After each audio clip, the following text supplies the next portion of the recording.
Hello, and welcome to Jarviskjir Rock of the North, Chapter 2. We're back. I'm back. And so is everyone else. Plus one.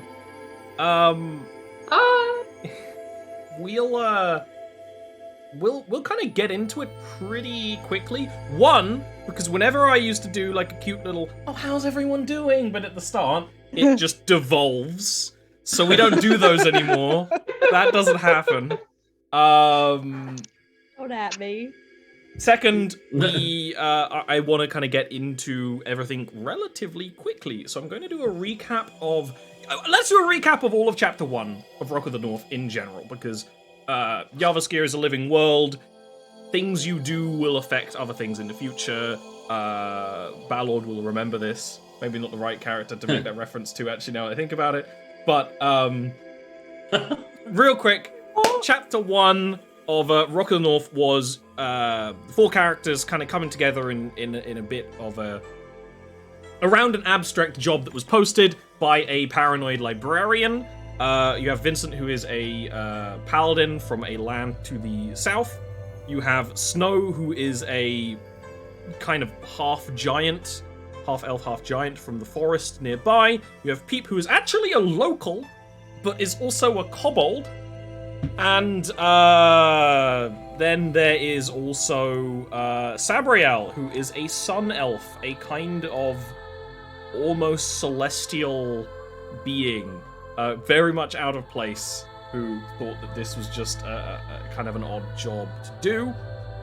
In kind of following the leads and whatnot, you encountered multiple strange occurrences, all connected to elemental earth, all of which actually being related to this primordial gate that had been risen by cultists in the north of Jarviskjir, in the northwest, in the town of Slate Cove. This had happened a long time ago, and whatever the cultist plan was failed, but the gate had remained there, essentially irradiating the area with elemental corruption.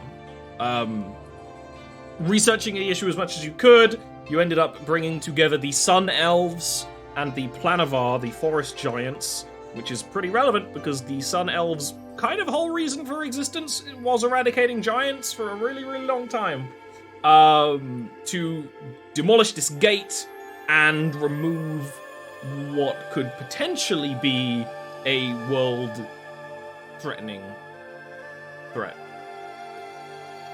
Now, it has been 2.5 months since the celebrations after the battle. You know, the specific. You had a lot of like chill time and a lot of partying. I will ask you a little bit what you were doing during that time of the original 4 party members, but relatively quickly. But you do know that you're staying together. First of all, probably in the Sun Elven city of High Thundra, flying high above the rest of the Elven city, and that you are going to be working again as a group. Considering you worked so well together as a foursome, you were basically kind of bound together by Sabriel's husband, Calorvale, to help with other really dangerous threats that he has inklings of, because the Sun Elves are protectors of elven kind, and kind of Sabriel's argument during some of the political stuff was that, well, we are the only people who can deal with these things, so we should. Which is super relevant because the Sun Elves were fading. When elves lack purpose, their whole civilization starts to basically deteriorate, and that was happening for a long time. And this, coinciding with a war between the Underrealm and the surface world, is very much linked. And you know you're going to be doing stuff connected to that, but not full-on warfare. So you know you're going to be working together soon.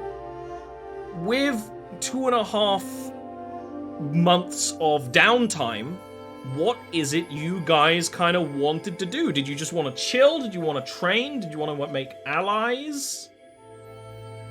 I know you have a flying house to sort with. We'll get back to that later on. Pete definitely would have been chasing up leads on those bandits that potentially took their family. Try and find. Okay, that is a good one.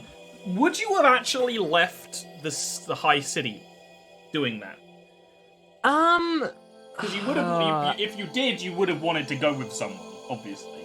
Yeah, I think if I had to, yeah, Pete would have gone if he had to. Otherwise, You wouldn't have got anything done here. You're many miles away and in the sky. True. No letters could have gone. You could send letters out, but you wouldn't. I think if you told someone who was sensible, like Sabriel or Vincent, that's what you were planning to do, they'd probably tell you it wouldn't do much. So yeah, then I guess yeah, Pete would go off on a little trip back up north to try and find out what he can, and if anyone else wants to join, then is that Snow going with? All right, yeah, Snow, like, hey. Lads on tour. I don't think he had anything else going on, so Sabriel's on vacation. Yeah. Well, that was kind of my. So the old men are staying in the elven cities. Snow and Peep go back to the Northern Realm for a little while to kind of poke around, and that's totally fair. You do end up picking up leads. These leads being connected to a faction of bandits that killed Peep's family. At the same time as well, I think Snow would probably have been poking around for questions about Wyrex, the pyromancer that attacked Snow's home. So going to Lendir, the city you've been doing stuff in and kind of asking questions, is totally worth it. You probably wouldn't have flown because Sabriel's like dealing with the house for now. So you would have like ridden, done some stuff, come back. And you would have gotten some vague information. Things that would be very easy to act on in the future. Just realized if you're going back to Lendir, you probably were like, in more ways than one, shacking up with Smart Mantle. I was gonna bring that up, but you know. It's canon. And I ship it. I mean, you don't need to ship it. They literally fuck. I mean, it's a ship that would could have been a one night stand. It's at least a 2-night stand now. You do get some information that will probably be something you want to kind of come back to later. While you're going to be given missions by Calorvale, this is something that you could choose to pursue more. When it comes to Peep's information, you do know that it is a specific bandit faction that attacked your parents. So you better get more information about it. Some bandits are just people who are desperate. And this might be the case. Because they are Northmen. They are a faction of bandit Northmen called Marauders. The Marauders. There are other names around it that you haven't really found out proper answers to, but it's connected to whoever their leader is. That you haven't been able to get a first name or a surname, but all you've got so far is the title, The Malignant. Of whoever is leading those bandits. And if you see on the map, they are being seen in through the whole north region, really. The kind of like areas around Openfur that you were operating in, but also more easterly, more in the ice lakes, kind of picking off travelers, that sort of thing. But you don't find anything more about them while you're doing your travels. And eventually decide it's time to come back home. Well, yeah, to Hythundrol, where your home is, and where you'll be doing some acting. I have a very small question. Does if we, I'm assuming Peep goes back to Peep's family manor in the city. Are there squatters there now, or no? Or is the city evicted the non-existent residents or something?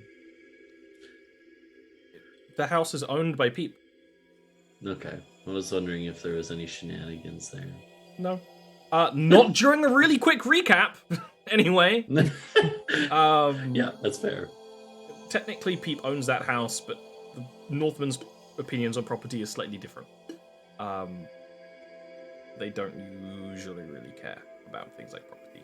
But what these houses are clan homes, where people leave for a long time and then return. So Peep's gonna have to pay property tax. Not yet. Pete gets on the property ladder. The next, that's in the chapter session 2. of D&D. Now that might happen. I've told you that your future house. That's some total war level micromanagement. Yeah. Really though. Yeah, I want to. Can we take a detour? Go to Peep's house. We want to plant a new type of tree in Peep's house so we can get some resources from that. I mean, technically you could do that, but We have a flying garden. no, you don't. Not yet. You're gonna have to buy that. But on that note, what has Sabriel be doing quickly, not in long strokes? Roughly, what's Sabriel been doing? For the last Painting while? that picture of the dragon lady for the dragon lady. Or the dragon. And making sure it's perfect because he doesn't want her to try and eat him. Yeah, that's fair. And he's probably told Cal about her too. I imagine so. By now, you're painting a dragon. Yeah. He's probably had some conversations regarding the stone tablet keystone thing that they broke. Yeah, what? Vaguely.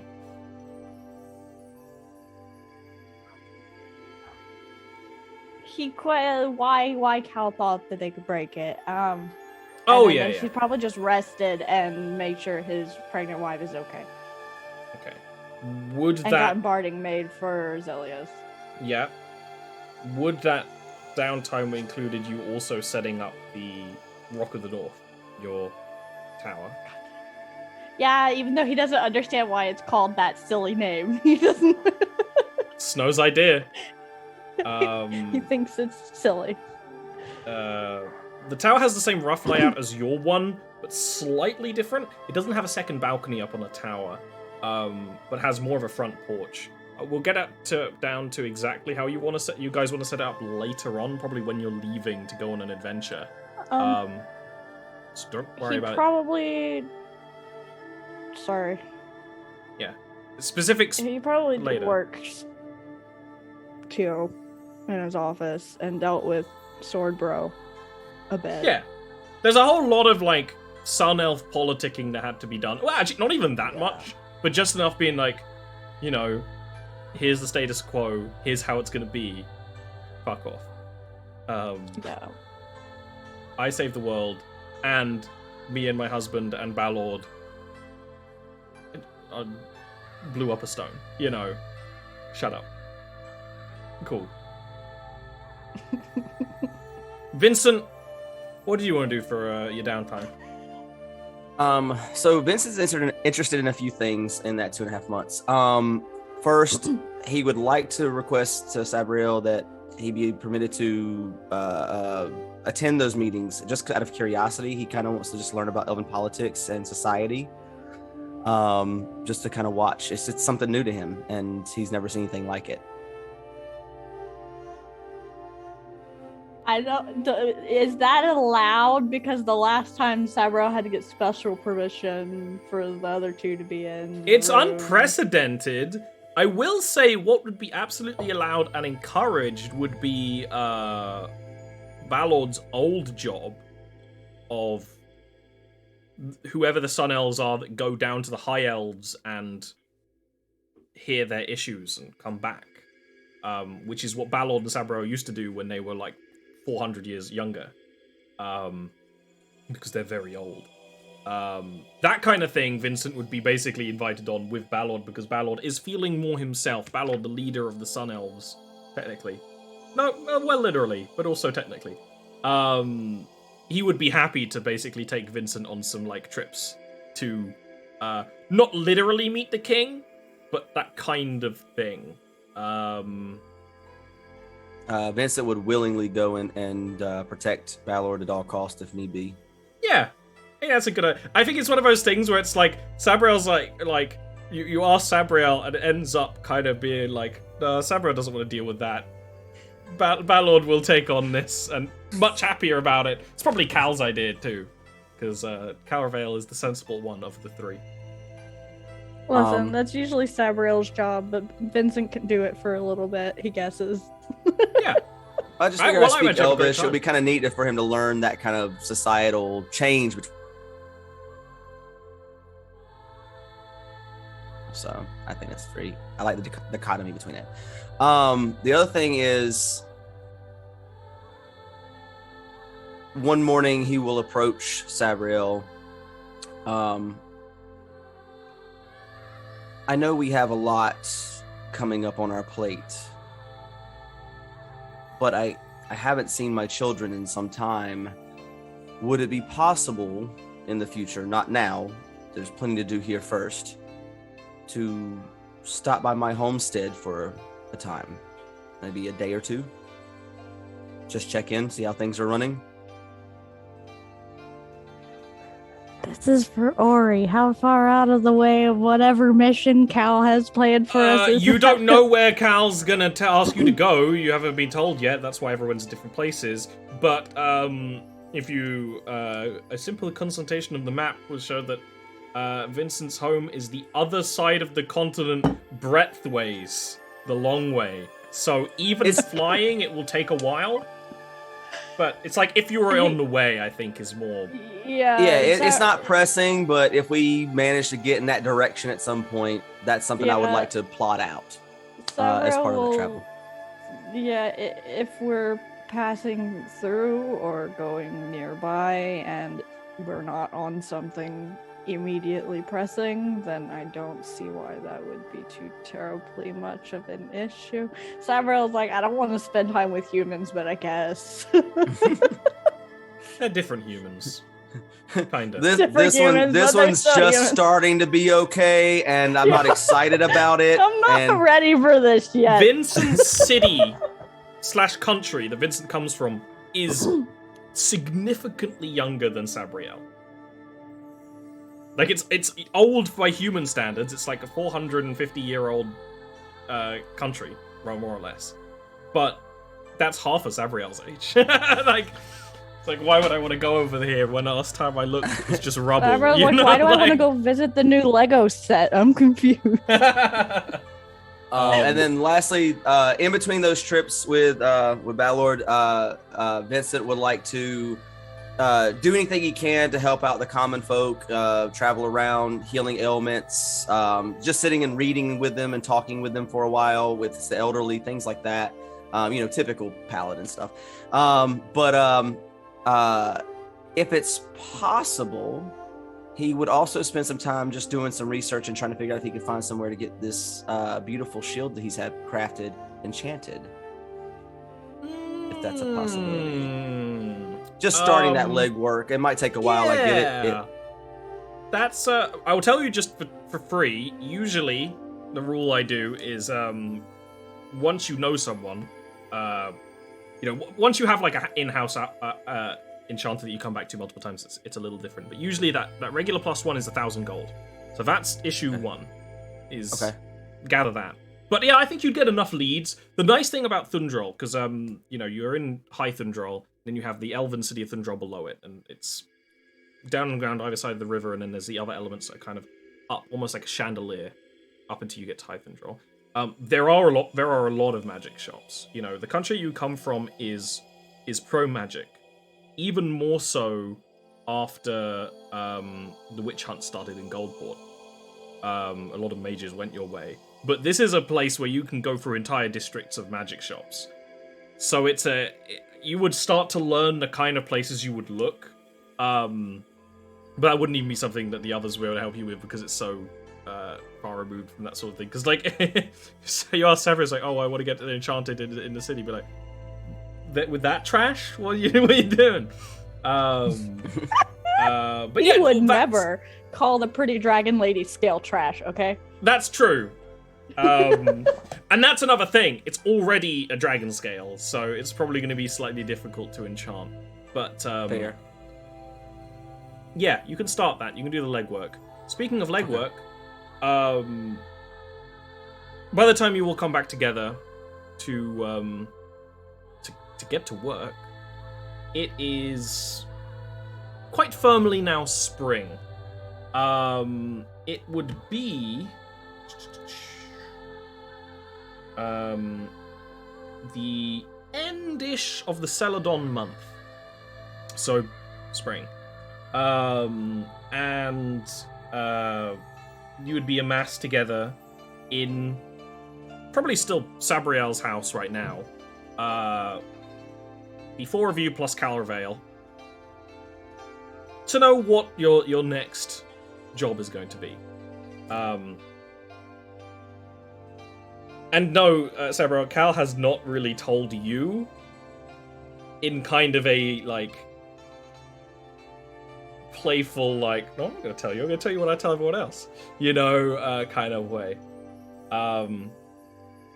So once you're all together, he will explain. He'll have, like, a map on the table or something, but I think anyone, like, like Vincent, I think, would be the one who really noticed to be like, it's a really out-of-date map. Because it's the Sun Elves. I have told a lot of you what I think would be the best move. As after, I don't know who would go so far as to say you've saved the world, perhaps, but there's more to be done. Many of our crusaders are heading below the surface of the globe, fighting the usurper elves and this treaty of the deep they have made. Below this world there is another one very much alien to ours, and the people of that world have made some horrible alliances to fight us. It is those alliances I'm curious about. While I was down in the Underrealm, I picked up rumors, intelligence. Managed to make people speak and tell me what I needed to know.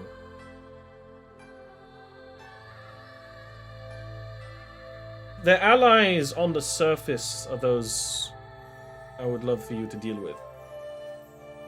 When I was down there, I heard that an agent of the usurper elves of Narashiro, their country, had made an alliance with who I do not know to strike at the Fey Forge. I do not know what or where that is, but I am assured it is not within the Fey realm. At least not entirely. I am pretty sure it will be connected to the Wood Elven city of Aradia. And that would be the wise place to start looking. Some of our other travelers have a information broker. An individual called the Stars in the Sky, who might be a good place to start from, but once you are outside of the city, you can investigate this how you wish. And what was the name of that city again? The city is Aradia. Aradia. The other place that he mentioned that was potentially maybe going to be under attack, it was just called the Fey Forge, which isn't on a map. You know, you can check. And you said, what was it, Narashiro? Narashiro is the usurper elf city underground, yeah. Snow will pipe up and be like, we should go there. No. Even our crusaders who have gone down into that city themselves have not made it out. We once offered an olive branch of peace to those people. After all, the usurper elves are, in a way, our sisters. He motions between Sabriel and himself, because they were once moon elves. Once. in Aradia, they often tell this story. So maybe you might find a more enjoyable performance of it there. Oh! How could I forget? The Moon Elves are interested in this mission. It is occasionally polite to let the Moon Queen know the affairs that we are doing. And her estate has sent their own agent that I have agreed would be well to work with the lot of you. And he would hand probably Vincent an address to a hotel down in the city below. When you leave, pick up this person. They are a talented individual like the lot of you, trained in the sea travel or something. We would usually fly. On that note, your tower is ready for translocation. I know it was retrofitted by Tanuma, but our fortresses do not fly as much as they used to. A Sun Elven tower landing within cities will cause a mild commotion.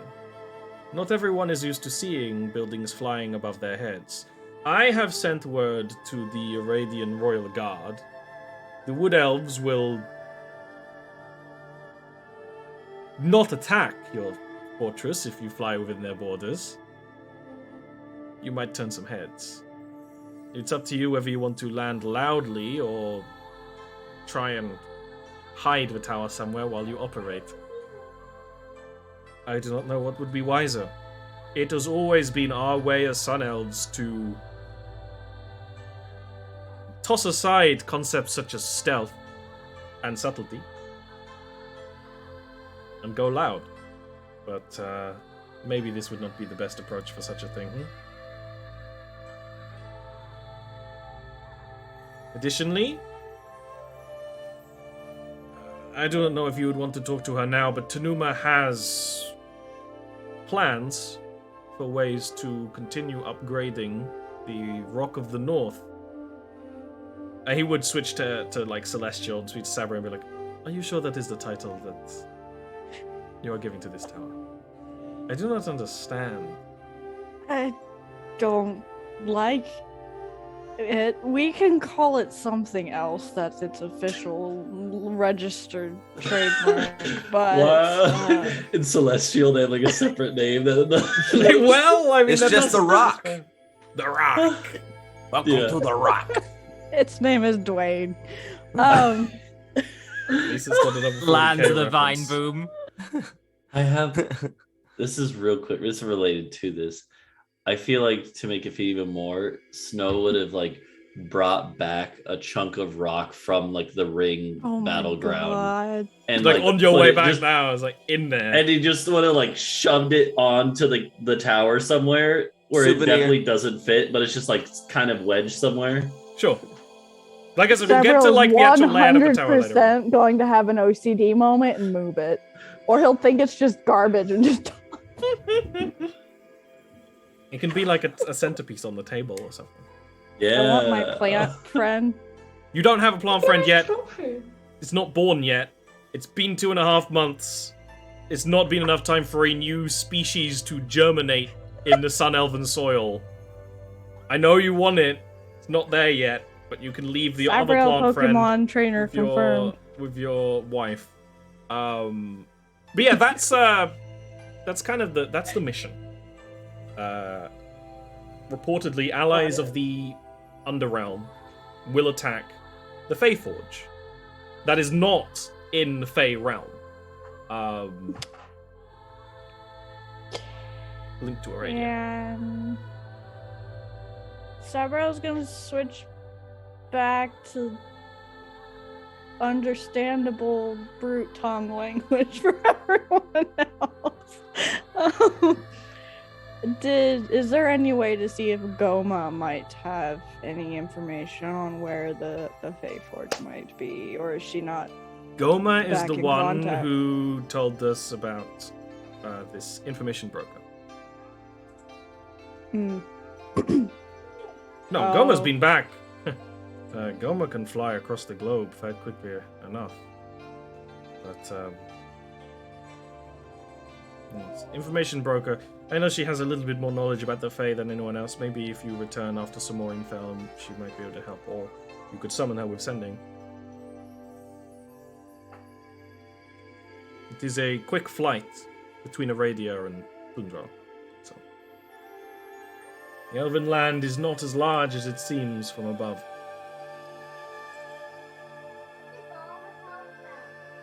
Well, you should pick up your new accomplice. And then you should set off when you are ready. Do we have a description for the stars in the sky or a location, a haunt they normally would frequent, somewhere to maybe make contact with them? They have some kind of store. I Store. do not know. Wood elves are strange, almost simple people, to my reckoning. I do not know. I'm sure you will have easier times working out these things. Very well.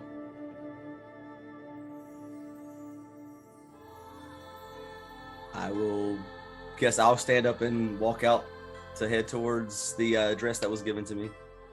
Okay. Yeah. Do you wanna take the tower down that way? You can. You guys do not physically fly the tower. The tower is flied by your onboard AI, essentially. Goldie. Yeah. Which makes sense because it is a golden tower. Best And you're in Thundra. Within Thundra, it kind of makes sense to fly it around if you want to. It would be basically just dropping it from the sky and like hovering near this building. I like to think that so is Goldie. I like to think that Goldie's like old programming is still somewhere in there. So whenever like Vincent wants something, it's like, please pay your money, like the money that. Oh, Vincent Goldie still won't do owes anything for Goldie. Vincent still owes Goldie a penalty. You can fly down to the ground of Thundrol. While there are many islands floating in above it, not all the way up to High Thundrol, some of them being the most fancy, and including the king's and royal palace. That's not where this hotel is. This hotel is directly on the river. It's called the Fair River, the river that runs through Thundrol, and it's a very broad river. It is a river big enough for multiple ships. That said, Thundrol is not really a naval city. It is mildly, it's a relatively small naval traffic around, but that is more naval traffic than anywhere you guys have been recently. This building in the city of Thundrol on the north side of the river is a pretty high-class merchant inn. Hotel. It's not so much a tavern, it's more of a hotel for wealthy traveling merchants on their ships and the people managing ships, because it's right by the river. You would be almost mistaken for thinking it is like the building of a trading company. It's very well painted. It fits in perfectly with the Thundrol attire and whatnot. And the kind of courtyard space around it is dedicated to not shipping, but like, I guess, passengers, almost, to and fro ships. Maybe there's some cargo in the way of, like, people's trunks and boxes and things, but not, like, actual cargo. You can fly the tower down near enough to it, but not properly land, because landing this tower in the city will be dangerous at certain points. And everyone can go into one of the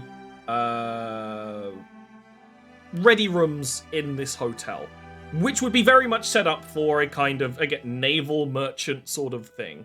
As such, it is a weird splash of cultures. It's a little high elven. It's got blue painted walls. There are a couple of really nice like oil paintings on the walls. And there are a few naval sorts that are rich, drinking brandies and wines and things like that in rich leather chairs and discussing things over maps and making those sorts of deals. You have been told to meet someone. You actually haven't been told anything about them other than that they are from in league with the Moon Queen, which means nothing to everyone, basically, because that was never relevant in the last campaign, other than Sabriel, who knows, enough. But Adelhard, you do know you're meant to meet 4 people, of whom one is a Sun Elf. And Sun Elves do not pass for High Elves. Sabriel, when he enters the room, has skin of literal gold. It's not a metaphor. Sabriel's skin shines and shimmers and has like the glossy reflectiveness. And I imagine Sabriel's wearing the full regalia armor still. At least part of it. Part of it, because he's not ready to leave yet, so. Yeah. So, you know, a group of clearly adventurers with a Sun Elf who doesn't really look like they're leading. The Sun Elf looks like they don't really want to be here yet, but they are here. You know, you're smart enough to work out that these are the people you're here to see, Adelhard. What have you kind of been doing here in this hotel? You would have a room with probably like a trunk of things, because you probably sailed here. Yes. And you've been here for as much time as you want. What have you kind of been doing? How do you want to approach them or not? What do you want? What do you want to do? I think he will just is there like a fancy hotel lobby or something? Yeah, I think he will just currently I think he arrived like a few days ago. He will just be sitting in the hotel lobby, probably drinking some brandy or something. Do you want to give your character's appearance real quick? Okay, so Adelhard is a half-elf. His ears, they are like slightly pointed, but the points, they are like kind of round-ish. He has like grayish hair on the roots that fades out into like silvery and then black down the bottom. He has a side cut, so his hair is like, his sides are cut and then it just hangs over there. And his eyes are pale blue. And they're like he also supernaturally has, blue, right? They're not just like Yes. regular. Ooh, Yes, they're like they are Paul supernaturally Hollywood blue. Pale blue. It's a reference for like one person who watches Bake Off. Yeah, it's like, and that's a relatively common-ish thing amongst half-elves, where it's like something like that is different about them. It's noticeable. Anyway. And the most obvious thing about him is he has a permanent snarl because of a very horrible scar on his face. Goes like this way. That's what he looks like. Nice. Do you want to approach them, or do you want to wait for them to work out that you're who they're meant to see? I assume he's just drinking a bit and reading, so when he notices them, he will notice them. I think the Sun Elf is hard to miss. Yeah. Particular Sabriel too, because he's in the upper echelons. He's like an. I've mentioned this before, but to the high elves here, not everyone in this room is a high elf. Something that some of you have realized is that some parts of Thundrel are a little touristy, because it's a real destination to go to for other parts of the world. So there's not a whole bunch of high elves here. There's actually multiple half elves, but none kind of as pale as Adelhard. They're usually much kind of a browner skin tone. But the high elves who are here are, in awe of Sabriel, because Sabriel is essentially an angel. to the High Elves. So you can notice a lot of you meet eyes across the smoky room, the scent of brandy and river air. River air doesn't sound as pleasant as sea air, but that's fine. Not really. No. It'd be nice if we got a Cantrip Candle sponsorship for that sentence, because I'm fairly certain they have a candle smelling like that. Oh, that would be cool. Time to make your introductions, people. I guess people like. Oh, the rare occasion where everyone wants to do something at the same time. Who wants to go I was first? talking to myself. No, I was talking to myself. I didn't have myself muted. Vincent is giving Sabriel a chance to step forward first. Yeah, as the captain of this endeavor. Snow's just gonna follow Sabriel's My lead. title is Lord Commander. Thank you. Meanwhile, Pete was gonna just be like, "Hey, are you the person we're looking for?" Well, that would make sense then. Keep on like a baby leash. You think of that a moment too late. That would make sense because it's like, okay, Vincent looks at Sabriel. Sabriel is disassociating because Sabriel is a 900-year-old elf, and in that time, Peep can waddle up. Peep is a kobold. Peep is like 2 foot tall. Peep, because I actually need to give you descriptions of what these people look like, AJ. Peep is a kobold. You know what kobolds are. You've probably not really encountered any before because they're actual sewer vermin. This one is wearing a chain shirt like a toddler would wear a dad's shirt. And it drapes all over them with a very fine jewel kind of like pinned to the back of their tail or to the base of their tail, and a whole bunch of like vaguely kobold-sized weapons that are very nice. In contrast to the very small is the very tall in Snokon, who is like 8 foot comfortably, who actually vaguely looks elven, but also looks like a forest, a frost giant, kind of very kind of orangey skin tone. Despite what you may believe based on my own art and the propaganda, Snow is not currently naked. Snow is wearing armor, a full suit of very well-made armor for someone this big. And it kind of is like that sort of Northmen style, which you would actually be vaguely familiar with as well.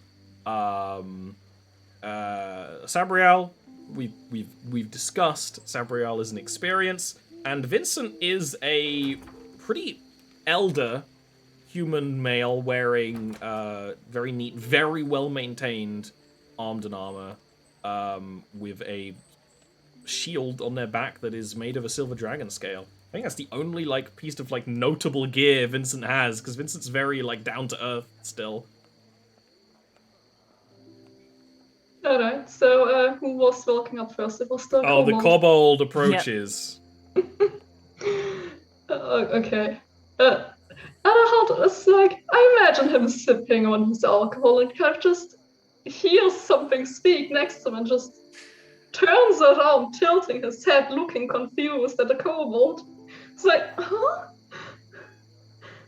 I mean, we're sent here to find someone, and then, well, if you're not, my bad, because everyone kind of stares at us when we walk in places, because we are kind of an odd bunch, but, you were meeting with the Sabriel and all that, right? He looks at you, he looks around, sees Sabriel, and then it's like, oh, yes, you are who I'm meeting. Okay, good. Okay, I thought it was going to be really awkward for a second. Yeah, guys, just wave everyone else over. Sabriel's already standing behind Peep because Peep just fucking Vincent posingly standing behind Peep with his arm. Vincent will lean into Sabriel and an Elven just say, "You had to have seen that coming." Vincent, I do have some level of foresight, but even I don't see everything, and sometimes I still have yet to grasp the intricacies of the small dragon dog. And he'll actually bust out laughing at that. He has deadpan expression as he's saying it. Perhaps assuming there's, we could Sorry, join go on. you in a drink, Sir Vincent Ananias, and he'll walk up and extend his hand to shake. Yes, Adelhard will return the handshake. Admiral Adelhard von Dorr, a pleasure to make your acquaintance. Likewise. May I top you off? It would be a pleasure. Ori. Why, sorry? I know why Ori's giggling. Yeah, If yeah, Ori I and could- Quill so much as smile, there's an innuendo that could be made. Well, what is? Oh. Oh. I don't know what you're talking about. That one was completely I don't innocent. either. Don't worry about it. Do you want to order a basic? There would be like there would be a straight up bar. This is really like it is the fancy hotel lobby. There's not like a restaurant or anything, but there's a bar with really fine quality alcohols, largely liquors and things. So you can go and order something for. I'll probably a order gold. order him what he's drinking, and then look around the motley crew and kind of know where our tastes lie. And I'll get Sabriel his usual, and of course Peep, Snow, and I all partake in the fine ales of whatever is available. So we'll partake in that. Sabrel's drinking the most expensive shit they've got. What's interesting is Vincent, there would be like famous ales from Northenden here. There wouldn't be a lot of like ales because it's mostly liquors. But because it's trade from all over the world here, there would be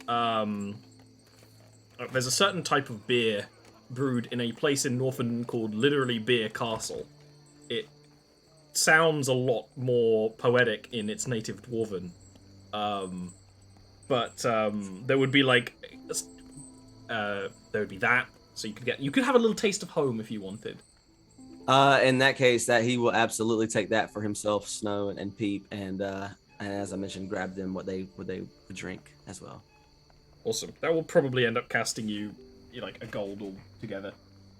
You put it on the bar and you head over, and everyone can have their drink, and you know, because it is this kind of like hotel lobby like space, there would be.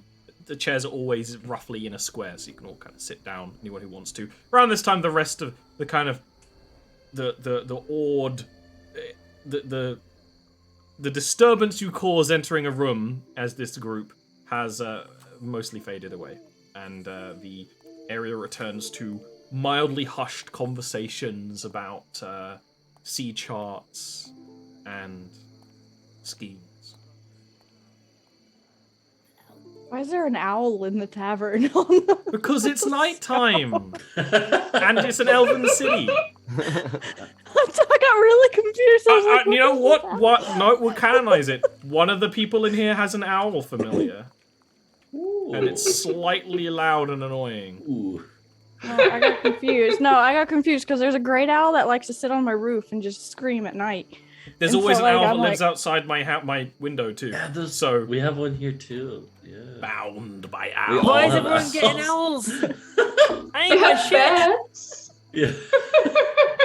Yeah. But yeah, Bears. Snow would like. By the way, when we are all like sitting down, Snow would give a nod to Adelhard, but Snow is a little shy around like strangers, you know. So Alright. Adelhard will attempt to shake his hand, however, just to be friendly and. okay, he'll shake the hand back definitely. And yeah, I guess he would introduce himself. He'd be like, I'm Snowcorn, but you can just call me Snow. Has he seen half giants before? Like this? Good question. Why don't you make the first roll of the season and make me a history roll on Adelhard. I just realized I don't know what your sheet's actually set up, whether it's set up to roll with advantage or not. But It's a normal. yeah, it is So a normal history? roll, but it Did it roll? it did roll. It rolled real good. Woo! You I are right now convinced that this is a real giant. The kind of I'm like setting the bar very high. yeah, this is like most intelligent character in the room by stats sees Snow and is immediately like, what the fuck is this? There's like apparently some kind of tame giant on this people's team. You don't know what type of giant, but they're big. You know, they're big and just who knows. But yeah, all you know is that Snow is some kind of true giant. It seems. Okay, as Adelhard, as they shake Snow's hand, he will just kind of look at him, pondering something clearly. Math lady memes going on in his head right now. Yeah. And I'm Peep. I'm kind of the little one, but, you know, I'm strong. I'm good. I can fight. Yes, you are. Adelhard reaches down and shakes the hand. For you, he reaches down somewhat carefully.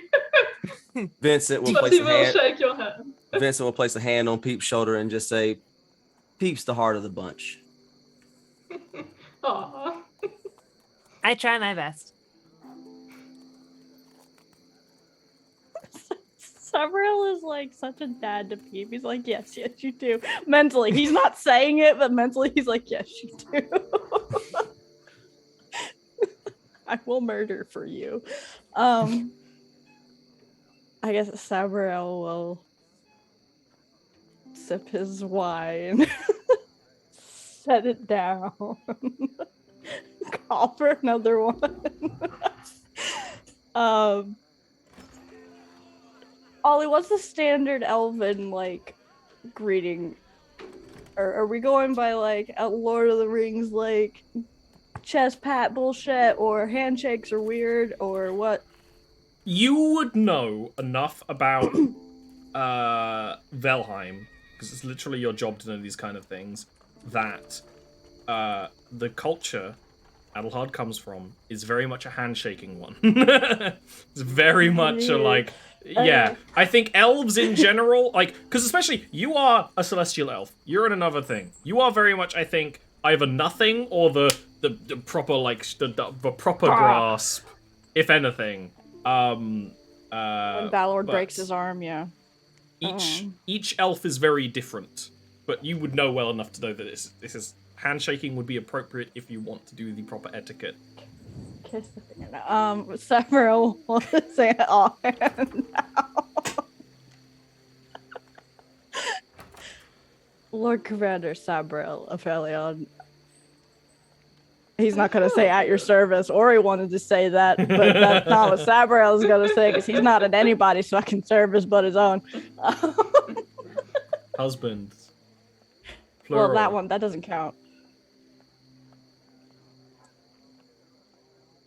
Okay, you've been introduced. Adelhard shakes his hand, and when Sabriel mentions himself, he will just be like, I have heard of you. Unsurprising.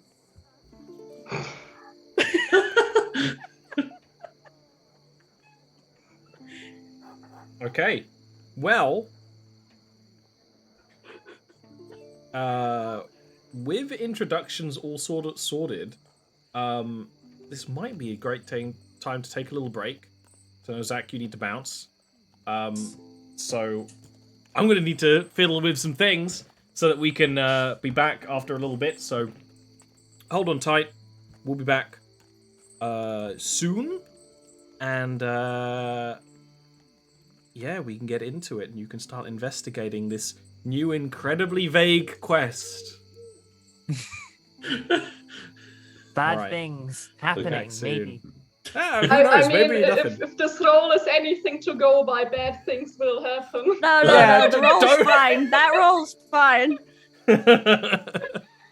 Just wait till we actually start rolling for everything else.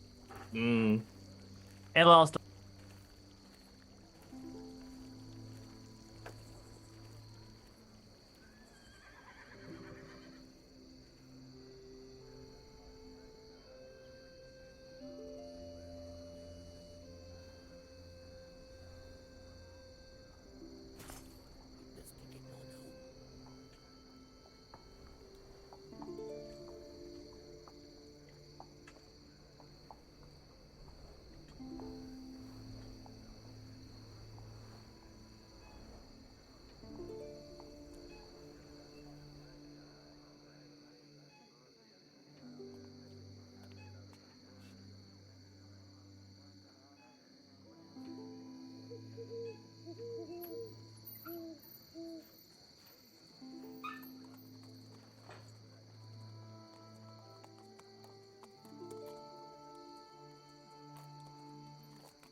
Ta-da! All right.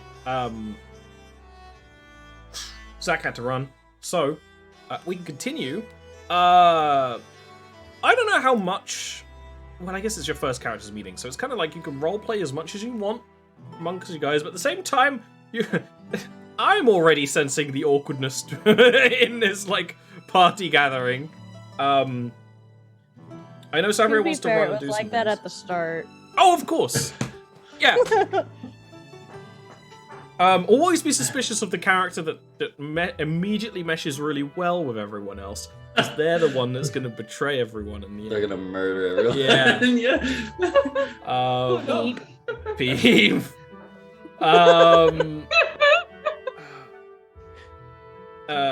You might want to tell Adelhard the mission, and I also know, Sabriel, you want to go back to the city before you guys leave.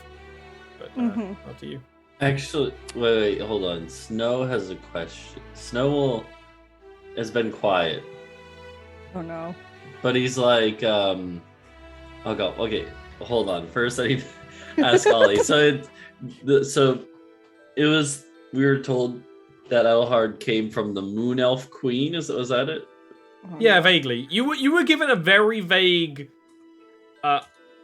description because Calvary was giving you a bunch of information, and despite basically, being your quest giver for this, he isn't like Sabriel. He isn't a commander in the same way. So he just kind of gave you very vague things, knowing you will work it out eventually as well. It's kind of that elven like brute forcing thing. But you'll figure it out. So yeah, all you were really told is like from the Moon Elf Queen. Okay, I guess like so. Snow would like after a while being mostly quiet would be like, so Adelhard, you said it was, who is the Moon Elf Queen?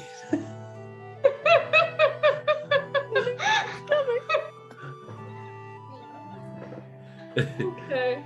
Everyone just looks at Adelhard and waits for him to explain because he wants to hear this explanation. Honestly. Yeah, curious one. Actually, what are moon elves in general? There's so many more types of elves that are around than I thought. I just thought elves Yeah. were just like one big group, but now there's like sun elves and high elves and now moon elves, and then there's like usurper. There's so many elves. Well, And then Peep, you Snow holds his own ears and he's like, "There's elves like me." you're not an elf. when he says that there's elves like me, Adelhard looks baffled at him. Repeat Mortified. what you said. It's just, I wish for you to repeat what you said, please. Yeah. He's shocked, but he's very polite about it. Yeah, so it's like, my parents were both elves.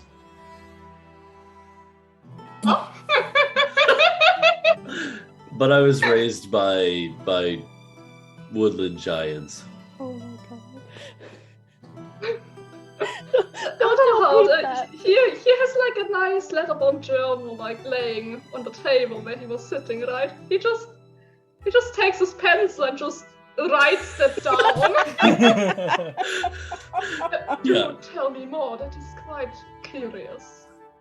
Well, but what about the Moon Elf Queen?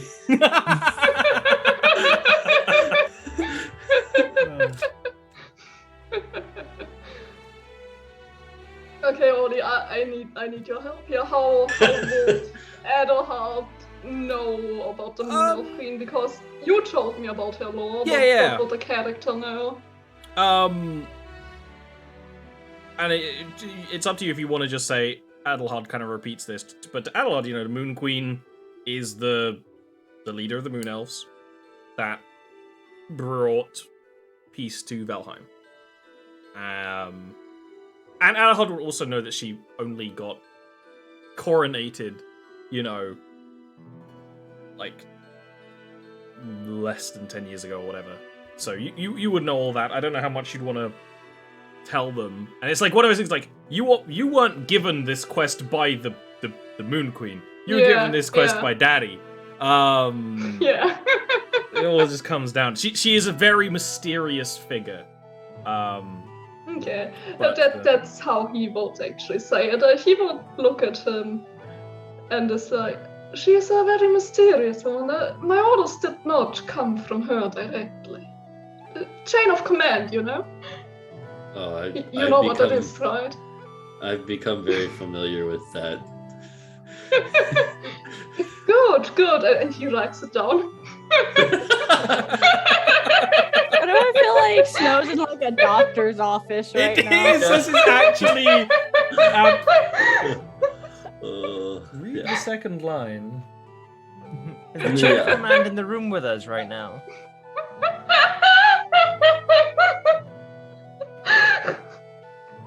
Sabriel, you said your last name, right? Yes, Yeah. he said his last name. Sabriel's Vondorn. just gonna pick it. Yeah, Sabriel's just gonna pick his tea up and be like, Oh, is Sabriel switched from wine to tea? The meeting has gone on long no, enough. Ori has switched to tea. It's tea wine. Sabriel is going to. My phone's ringing. I'm turning it off. Sorry. How I assume these orders came from your father, correct? I think it's not. Yes, they came from my father. Hmm. He is how I know Sabriel has about you. a mild, like, okayness with his dad. So he's like, that's Sabriel's way of being like, oh, it's been a while. How is your dad?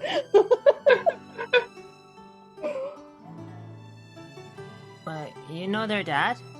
Wait, I know the. do you movie. just know everyone?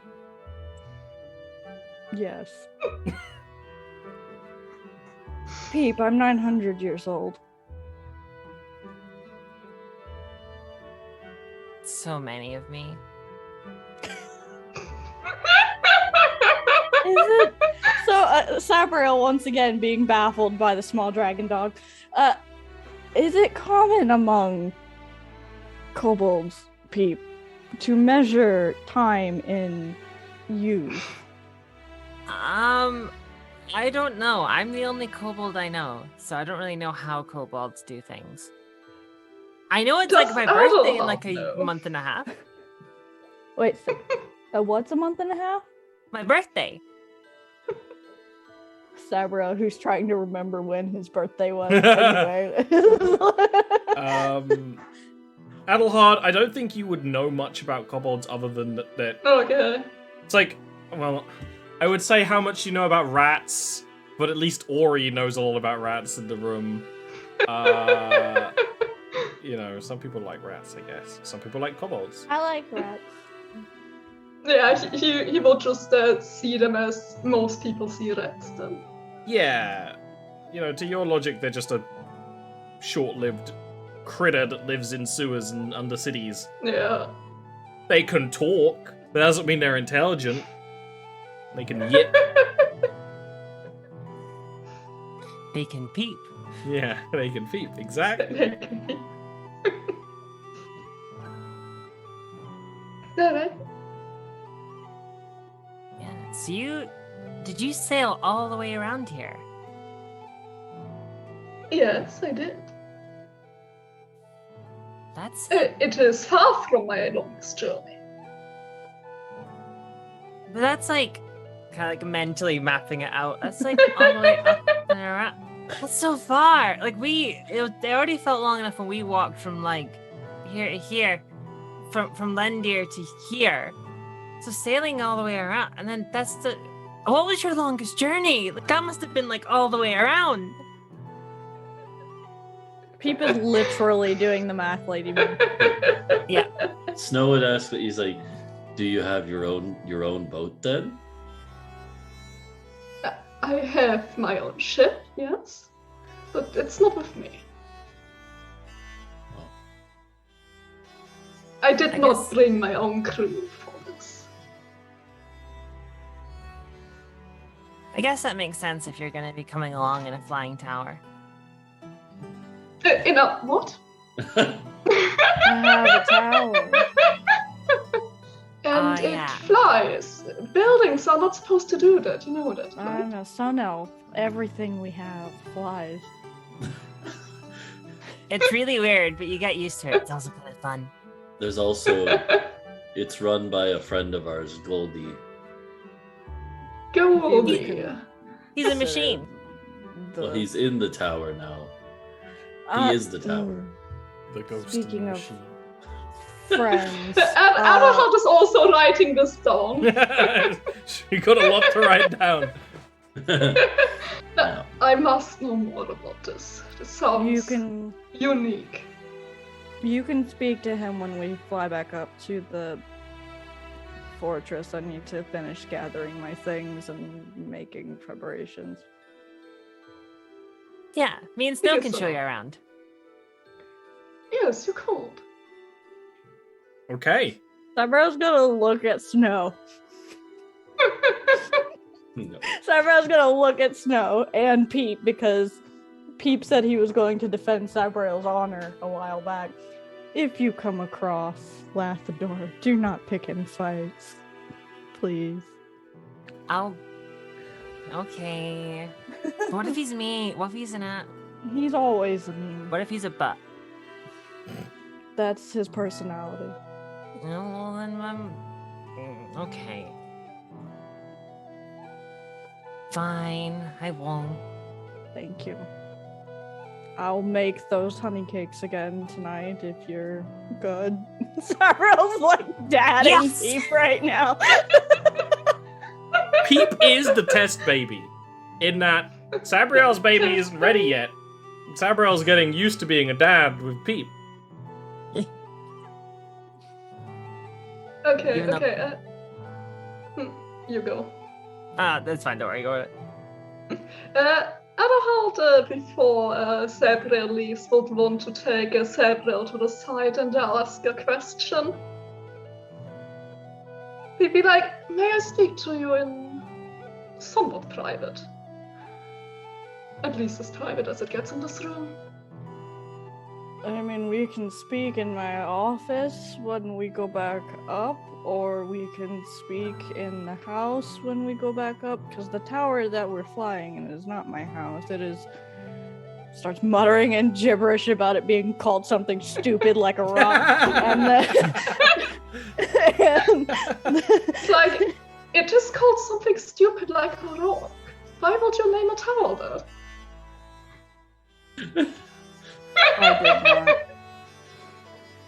I did not name it. Yes, it doesn't sound very elven. No. But if you want it to be private, we can speak in my office up at the fortress or in my house if you don't want to be overheard by anything here. Yes, I think it would be good. Okay. Then- If you leave via one of the balconies to the tower, to the hotel, your tower is just kind of hovering there, at a level where you can walk onto the porch. To properly describe it, these scouting towers are octagonal, gold, and crenulated. They are kind of like a castle tower. It's just separate to the rest of a tower, right? It has some degree of small windows, and it has a front kind of porch area and a back balcony area that almost touch, but not quite. And it does have a door. It's not like it's just open. And there would definitely be as you're going to enter, there's some high elf trying to charm this woman who is a half orc, basically being like, no, this is my tower, baby. This is my... I could take you for a whole ride, but why don't we first go to a private... this whole thing is going on. And she seems to be buying it. Can I pop his bubble? If you want. Cyber's just gonna walk up behind him and do the car keys thing, the boop boop. There's a like a command word that like opens the door, like, and then you can step inside, and the woman is just gonna like push him away, but like, ah. This is when you get to decide basically your layout of the inside of the tower. So it's got the same floor plan as Sabriel's, because that's the basic thing. Sabriel's tower has not been used for scouting for several thousands of years at this point.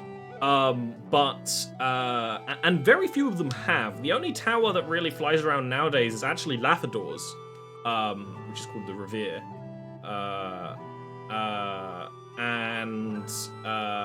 So it has a very similar layout in that you enter through this like front porch area, which is large enough to kind of stand on and have the Pegasus on for kind of on and off. You have this entry floor, which in Sabriel's house is, I think we call it like the meeting room, basically. It's all one room. Entertainment room. It's all one room. You can install walls and all that sort of thing, but right now there's this main room. Below it is a basement floor. That is a kitchen, and that's also where Goldie is usually. Goldie can walk around. Well, describe that, I guess, when Adelhard interacts with Goldie, I guess. Upstairs, there are 2 stairs upward, because there are 2 higher floors. One goes to what in Sabriel's house is a meditation chamber. You guys didn't have anywhere to sleep in that house because it's for elves. Didn't have any beds. And then the other one kind of loops around and goes to the top floor with the study. Which doesn't have to be a study in this one. It would have been a completely empty room 2.5 months ago. And this building doesn't have a balcony at the study right now. What? Can we call... Yeah. Sorry, go ahead. Well, I was going to roughly say, what kind of layout do you... What would you have done in... Sabriel would have installed basic furnishings based on what people would need.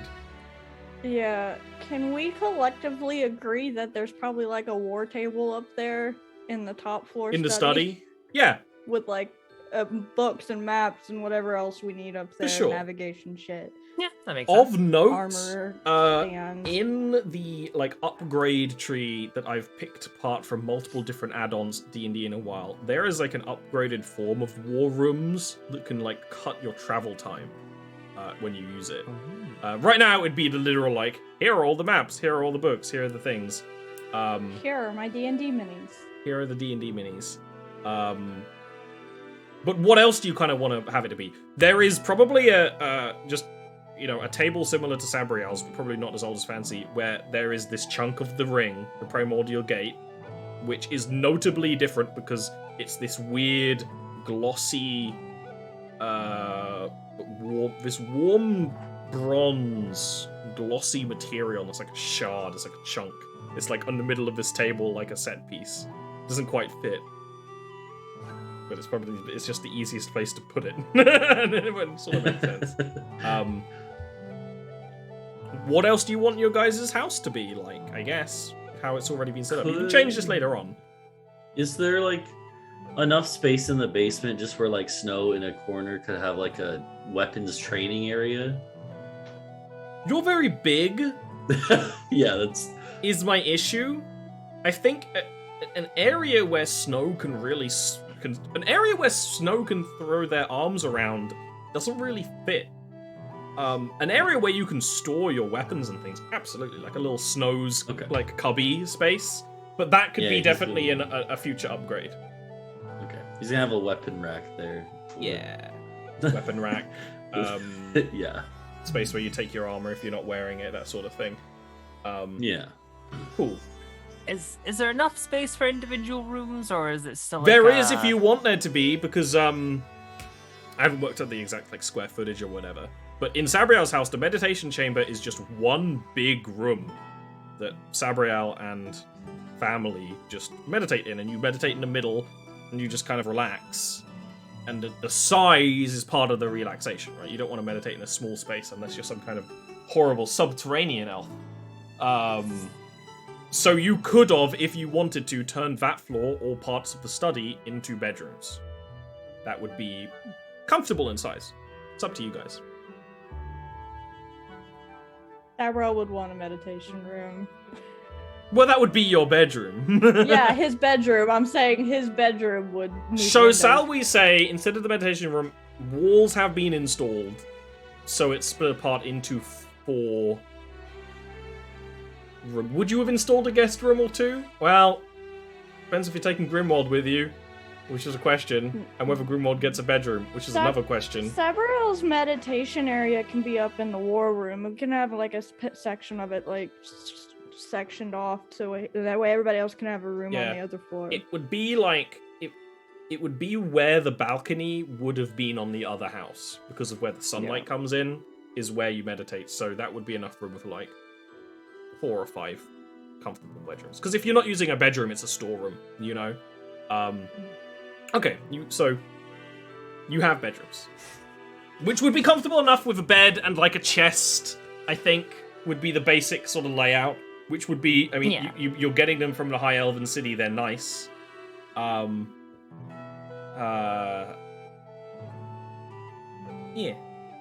Nice.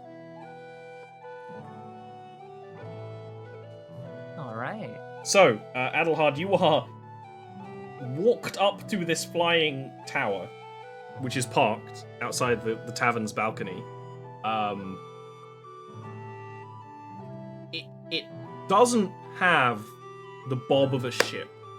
I didn't really need to say this to anyone else, but it does have some degree of like movement to it, and there's enough of a rhythm that your sea legs would kind of get used to it, but it's one of those things you only really notice it because you're a sailor. I don't think the other people even really kind of clock that because it's so stable. It's mostly just because it's like a tall thing, so it does actually blow in the wind a little bit. And after a bit of time, the command would be set for the tower to start flying away. The front door would close. It probably would have like a little glass window in so you can actually see, and it would just start soundlessly moving. There's no engine or sails or anything. It just does move. The actual like mechanism of it isn't something that anyone here knows.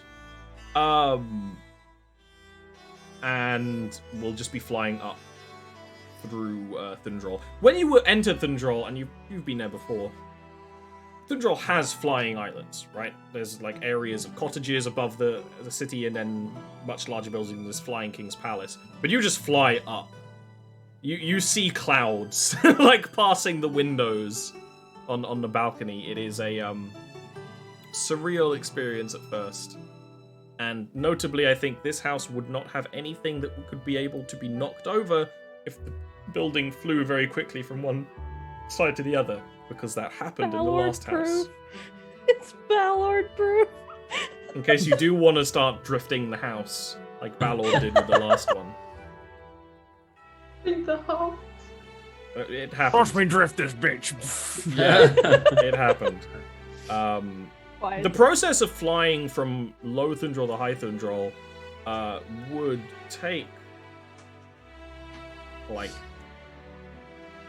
40 minutes. It's not that long by traveling state, because it moves effortlessly up and down, and the tower would just kind of reach the little spot beside Sabriel's and just kind of rest the front porch on a little part of road, and you would be up in High Thundrol, which to Adelhard is this grand series of cathedrals and palaces that even now the sun has set seem to glow in the after warmth, you know, of the sun. There's no dark shadows, there's nothing ominous about it. Even though the moon, actually, it would actually be close to full moon. So there would be like the moonlight lighting parts of the city. It's so different in construction to even the Moon Queen's palace in Velheim.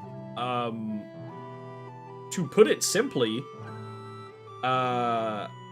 there's for several reasons, because you would have been there, you would have seen it. It doesn't exactly dominate the horizon, but you've seen it. One, this is much bigger. Two, this is very masculine, and that tower is very feminine. And 3, this is very old.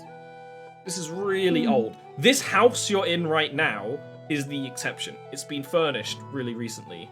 But if you step outside, you can even just smell the oldness. You can see the history on everything. The trees are incredibly old. They're not like gnarled and withered, but they're just massive old oaks and things like that sort of sit on the city island as if it was regular. Would be a very awe-inspiring experience, most likely. Yeah, he is definitely very blown away by it. It's easy to see in the eyes, not so much in the rest of his facial expression. When he is writing it down, what he sees. I see it now. Sabriel's gonna be drawing everything they see, and Adelhard's gonna be writing everything they see. Between the two of them, we're gonna have an illustrated encyclopedia. They should read a book together, yes! Future plans. Tell Sabriel that, because he'll forget. I like to imagine that in Sabriel's study is what appears to be a decorative skeleton, like a medical skeleton, fully dressed up. Well, no, this is a question I do need to ask maybe later. If Grimwald is coming with you. Because Goldie is coming with you, but Goldie is not really an active NPC. Goldie is the house. Because Goldie's soul is what is flying the house. I feel like Goldie's more useful. My expectation was at some point Grimwald would be useful as like a house NPC if you upgrade it to have something he could do there. He's the butler. He could work for you. He could not be a butler. He is the worst butler. Well, yeah, Grimwald would not be very good at being a butler. That'd be like the Batman hiring the Joker for the butler. What? He's more of a Riddler. He'd be a fine butler, I think, honestly. Everything would be on fire by the time we finish. Snow just knows that rich people have butlers. Doesn't know what they need to be.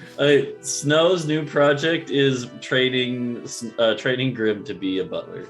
It's the blind leading the blind. My kind of expectation, because right now your tower is... You have an unprecedented situation where you have a flying base, but your base can be upgraded. This is a conversation that you will have both in character and out of character, but I will kind of summarize it. Yes, you will be able to buy things to make this more than just a tower. This could end up being a small flying, fort settlement at some point if you want it to be. What you're going to need for this is going to be gold. But Ollie, says Ori, the gold, your city is full of gold. It's really old. No, Tanuma would explicitly actually state the gold used in High Thundral is too tainted by the celestial magic used there. It needs to be gold, essentially in circulation or in someone else's coffers. But almost all the gold in High Thundral has been enchanted into a material called Arcor, like Sabriel's armor, which has very different properties, or has just been used here so long it's gotten a kind of magic to it that's kind of incompatible with what she's trying to do here.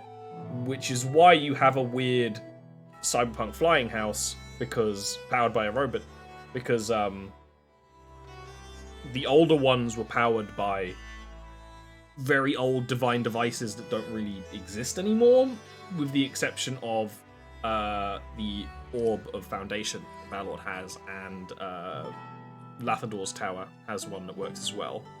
So this is kind of a reinvention. This is modern technology kind of being merged with the ancient divine.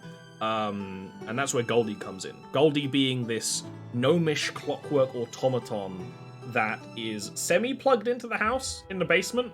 Goldie can walk around if they want to, but they're also being a flying house, which takes quite a bit of concentration. But it does mean you can essentially tell Goldie where you want to go, what you want to do, and you could use sending to give Goldie messages to come and get you and stuff like that. I'm the only one who can do that. Yeah, but you can do that because Goldie is a person that runs the house, essentially. But yeah, in the future you could upgrade this and keep in mind the kind of things you want to do. I've done similar sort of village building mechanics before, and it would basically run on those rules. It would just be making either the tower, more stuff in the tower, or adding parts. You know, adding a garden outside, or another building, or things like that that would fly in continuation. So keep in mind the kind of things you want to do. Grim would be a good person you could have operate something else in this tower in the future. But Grim isn't very useful to take on adventures, because Grim is a skeleton. What is Adelhart's reaction to? Well, how would you end up meeting if you go inside Sabriel's house? Because Grim is with Tanuma right now. Well, it's been 2.5 months. Grim is doing whatever the hell he wants Grim up in the talks city. a lot. Yeah. Yeah, but you also can't keep Grim away. As much as maybe I wish you could. Grim's force of will is very different. So it would be like, you're like showing Adahad, you're getting ready to show Adahad around and like, oh, maybe we'll go to this other building to talk instead of this one, because that's apparently what you're going to be doing while like Sabriel's packing up. Which is, it looks identical from the outside other than the slight differences in like the porch and the balconies. And during that time when you're kind of outside between at night, a skeletal figure approaches, dressed in worn elven robes. But Adelhard, it becomes quite clear, once your light kind of adjusts to the dark vision, it's not a skeletal figure, it's a skeleton, full stop. That is walking around and acting as if it wasn't one, and he would have something just asinine he wants to ask Sabriel about. I don't even know what it would be. It would be like, do you think this color fabric would fit the curtains in your house or something? It's He's something thinking like a butler. He's thinking. Sabriel, have you noticed your birds need food? It's exactly something like that. It's like this person goes up and talks to Sabriel like they're an annoying neighbor in a sitcom. Wait, do we they also talk have like the skeletal- Kramer. Do we also have the bear? Who fucking No, knows? we left the bear. The bear is No, we somewhere. left the bear. It's in a zoo. Let's not, It's in a zoo. You know, Adelhard has a lot to deal with. Let's not ignore the fact that this skeleton can raise other skeletons right now, because there's still one skeleton that is just talking. The skeleton bear got put in a zoo in the city below. You know. Alina can't handle another skeleton walking around. Yeah. Exactly. So, what's the general opinion on undeads?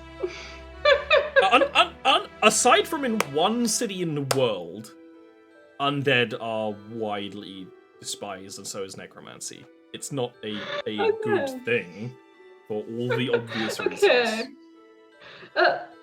So as the skeleton approaches, he kind of reaches for his hand crossbow and is like, what is that thing doing here? Sabriel's just gonna... No, you want to kill it. He's like, why? I don't know anymore. He doesn't realize that he's dead. I believe he may be cursed of some sort that I cannot personally fix. Don't at be the moment, or if I ridiculous. can, I I'm don't know not cursed. how. I've never been cursed for a day in my life. I just I think this don't is your think you would know continued that, prejudice of your divine magic versus my master of the arcane arts. Says the Adelhard skeleton. just kind of reluctantly puts the hand crossbow away. Very Well- slowly and reluctantly. Grimwald, has Tanuma found a way to make you not so transparent anymore? Well, she's been quite preoccupied with your house. There's plenty of ideas. Perhaps you ought to stay here so she can figure out how to put you in a meat suit rather than the skeletal bone suit that you're walking around that wearing. would be quite a disgusting thing to be covered in meat, like some kind of bard. Sabriel is clearly exasperated by this. Adwar. I did think it was strange, and I wasn't invited to a team briefing to get the quest. Like Calvin said, there would be a quest. I was not invited to the team briefing to get the quest. Adelhard just asked, you work with this person. Oh, we are amazing friends. They found me in this blasted city in front of the primordial gate. And we have worked together quite well since. I have thrown many a balls of fire. It's true. No, pats Grim on the back is like, I'm training him to be a butler here. I of all people should know how to do that. Sabriel.exe has stopped working. There was a whole He's thing. just gonna turn around and leave. We had to go and get some supplies from a town full of halflings, and then Snow ended up picking up a car, even though we kind of didn't really need one, but you know, it kind of helped in the end. We had to get across the river. In the end. So we ended up having trying to get across a river, and then a bunch of harpies attacked us, and Grim had the car on like a big floating disc. Then Snow fought an octopus.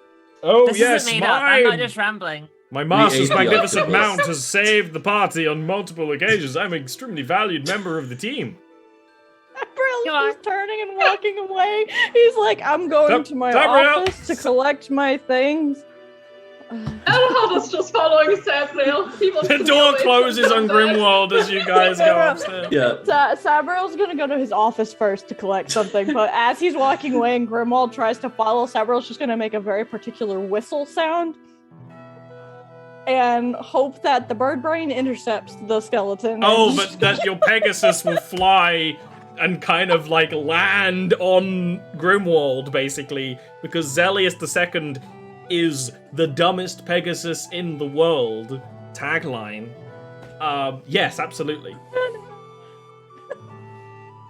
He's just the Pegasus from Hercules. He is just the Pegasus from Hercules, and I'm mad about it, but it's true. But at the same time, Sabriel also has a little baby, like, root plant living in Sabriel's house. So, you know, we're already in crazy cuckoo town.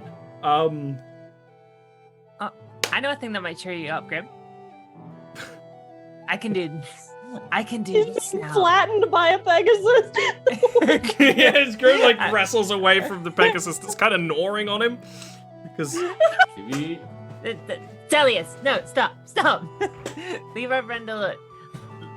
Look what I can do. And I'm gonna like unfurl my hands and have a little bit of fire. Just like Oh, does Snow see this too?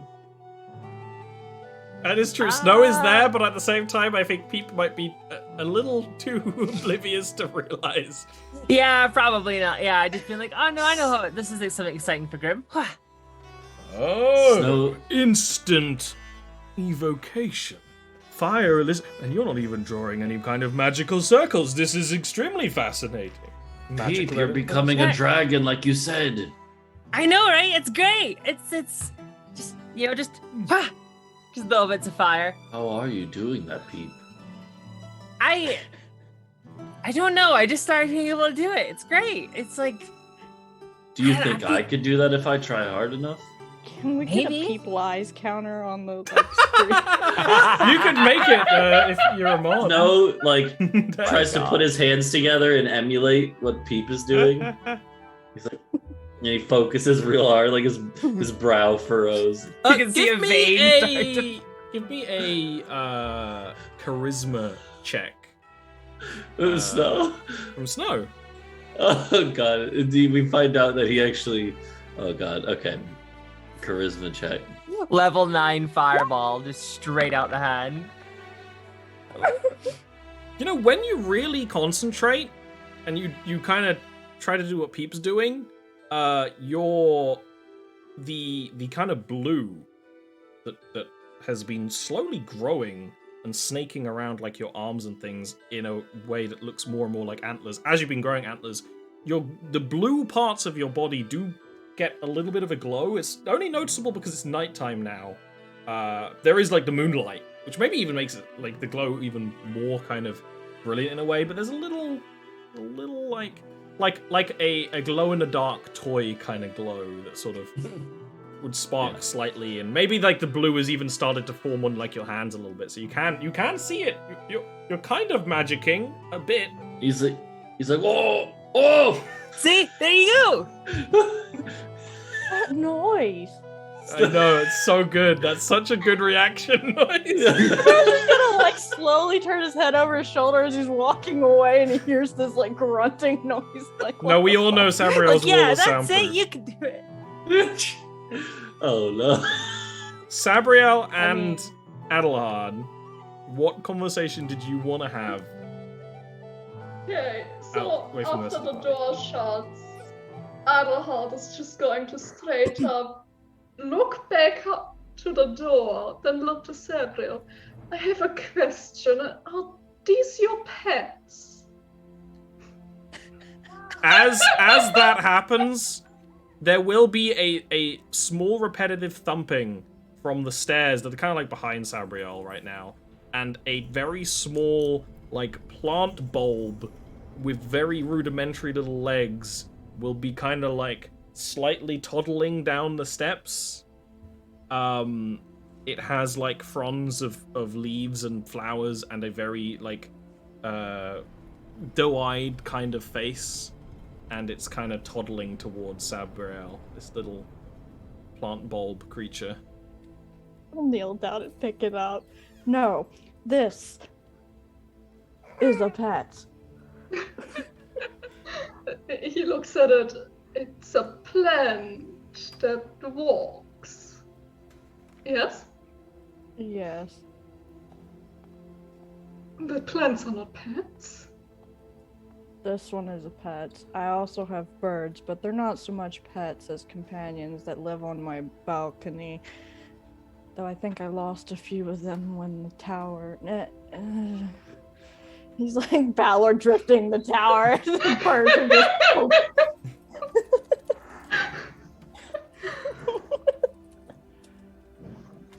No, Right. That was the question I had. No, they're not pets. The small one is a lost child, and the bigger small one is also a lost child. But the little one is competent. Mostly. He's still learning, but he's trying. If not confusedly. And the large one is trying. Sabriel's having a flashback to the golem fight and Snow being passed out almost the entire fight. Snow achieved many things in that fight, but it wasn't very useful. I split them all apart so that they could all attack me at once. Big brain plays. Yeah. Sabriel's just gonna scratch his little pet, his chia pet named Bob, and he's just gonna... his Bob Ross chia pet. Adelhard is just, that is all I needed from you. I see. He looks out the door and is like, I suppose I return and try not to get eaten by the skeleton. He won't eat you, he'll just talk your ears off and is very much unwilling or unable to see his own reflection in a proper manner. Good luck. Adelhard is like, I will need that. And then he goes out the door. Okay. And back to the other tower. Yeah. At this point, Grim would have been, gone off. So it is just you three in the tower to kind of get your bearings and things. And In this time, Sabro, you can gather your things as well for travel. Anything of note? Oh, you do want to talk to Husbando. Yeah. You can do that now. He Wherever would be he's in the at. house. And so is your wife. He's not gonna have this conversation in front of her. No, they're just there. This is their house. He doesn't want to, like, scare her by this weird conversation he's about to have with his husband, no. though she's probably heard worse. She's seen worse. Sweet, innocent child. She do be, though. With her little French accent. I was gonna say. That was literally the next thing I was gonna say. She's very French. Sambrel's where wife is does Cal? not speak common. No, she doesn't. It's adorable. It's a good question. I think Cal would be out on the main floor balcony, just kind of like leaning over it slightly, looking at the clouds reflecting the moonlight. It's a full moon, slightly. It's actually the day after a full moon, so it's still really big. The sky. Where's my notes? Come on. Actually, don't have No, my I notes didn't want to open either. open Steam. I'm not playing a game right now. Your muscle I memory am. was like, Witcher 3. It really was. I know. Let me find our give you notes, even too. more information while you're looking at the notes. Yeah, okay. There is a constellation in the sky right now that's kind of almost in front of Cal that looks like a mountainside, like a kind of jagged mountainside. It's called the Mountain Star. It's like a North Star constellation, but with a mountain kind of below it. The constellations change every month. There's only 3 visible, and 1 disappears each month. It's a cycle. Anyway, what were you? Is there a relevance? Is there? There relevance? are, I'm not being a smart ass. I'm actually asking if There there's a are relevance. theoretical cosmological relevances which, as a celestial being, you may think are relevant. Sorry, that was me opening my notes, and at the same time, OneDrive was like, hey, do you want an alert saying you're opening your notes? No, I know I'm opening my notes. I pressed the button! I activate Goldie by accident. What's happening? Why don't you give me an Arcana check, Sabriel, as you kind of see this little sight? I mean, it's Oh, not very boy. often that you ruminate on the stars and the moon. Do you want me to do this at normal or advantage because celestial elf? Normal, but it's different DC and you get different information. Okay, you said Arcana. Yeah. Oh, Sabriel. Or religion. Ah. Yeah, it's just the same. Okay. 14.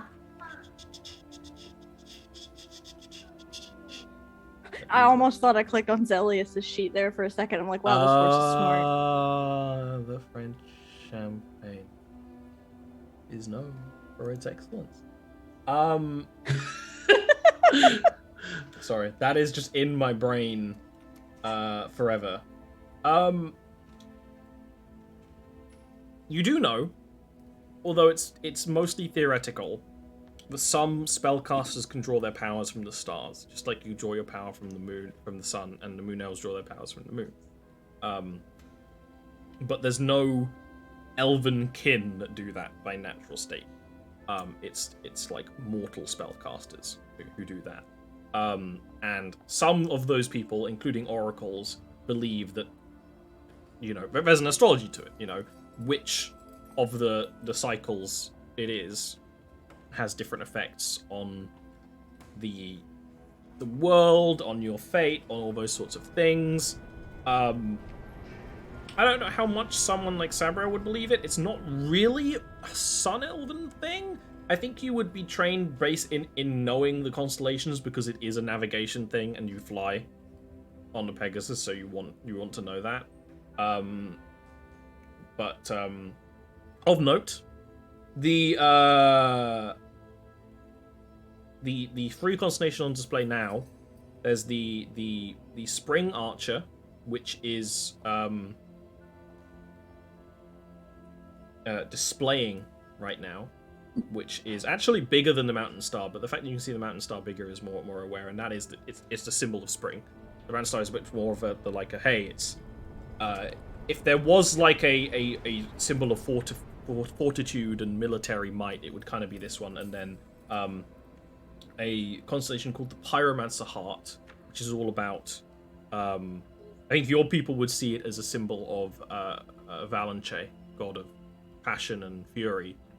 That symbol is slowly disappearing out of the sky as the month goes on, showing that it is a time to put one's passions aside, I suppose. But right now you see your husband displayed moonlight with the symbol of the moon, the mountain star constellation beforehand. Okay. Are you gonna walk up and give him hubby a smooch on the cheek and say hi to his birds, because they're probably out there too. And we all know Sabrel loves his birds. And peep when he sneaks in with them. And Eating the bird seed. so, Cal, I've been meaning to ask, and it's entertained some curiosity in me lately, but we've been so busy with everything. What made you, as my child singing the Star Wars theme song in the background, what made you think we could break that stone? You have a theory about something, and I'm very curious as to what it might be. Sometimes you do not need to have a theory to do an experiment. What I know is that when you and I are breast to breast, the light within us is stronger. And the same goes for Balor. I am sure that other members of the council would say that they are the strongest light in Thundral. But the three of us can wield the might of the sun and its many faces. And we have. It was an experiment. I'm sure nothing would have happened otherwise. Maybe even other Sun Elves could have done it. It probably would have taken more people. But our light is brightest together. The three of us.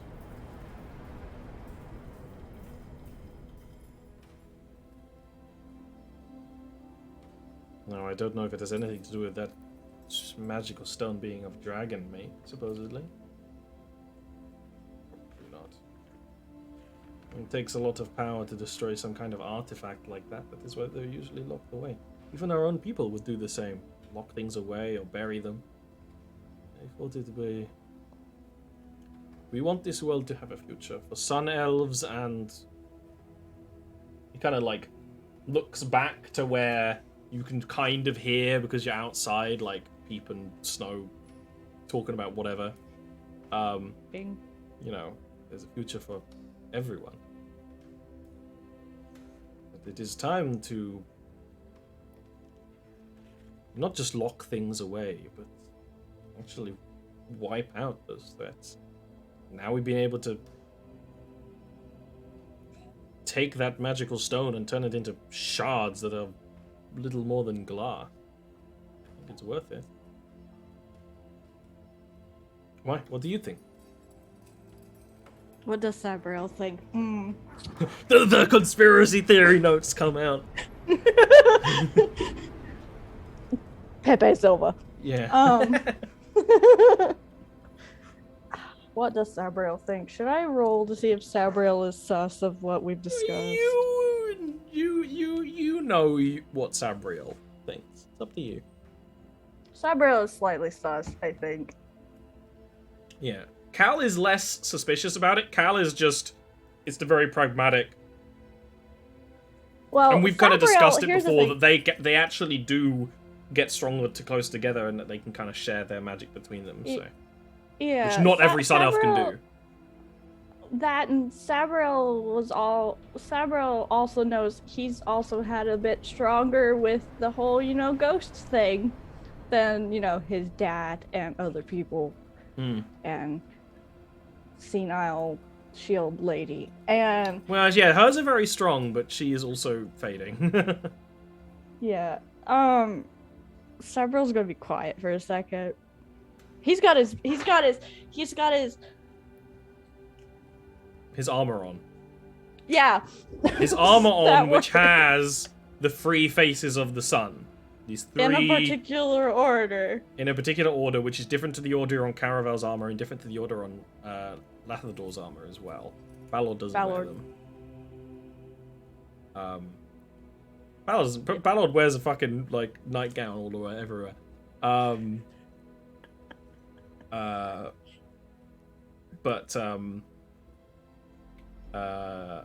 Yeah, these 3. The funny thing about the faces of the sun, they're not even really elven. They're kind of alien, and very sharp.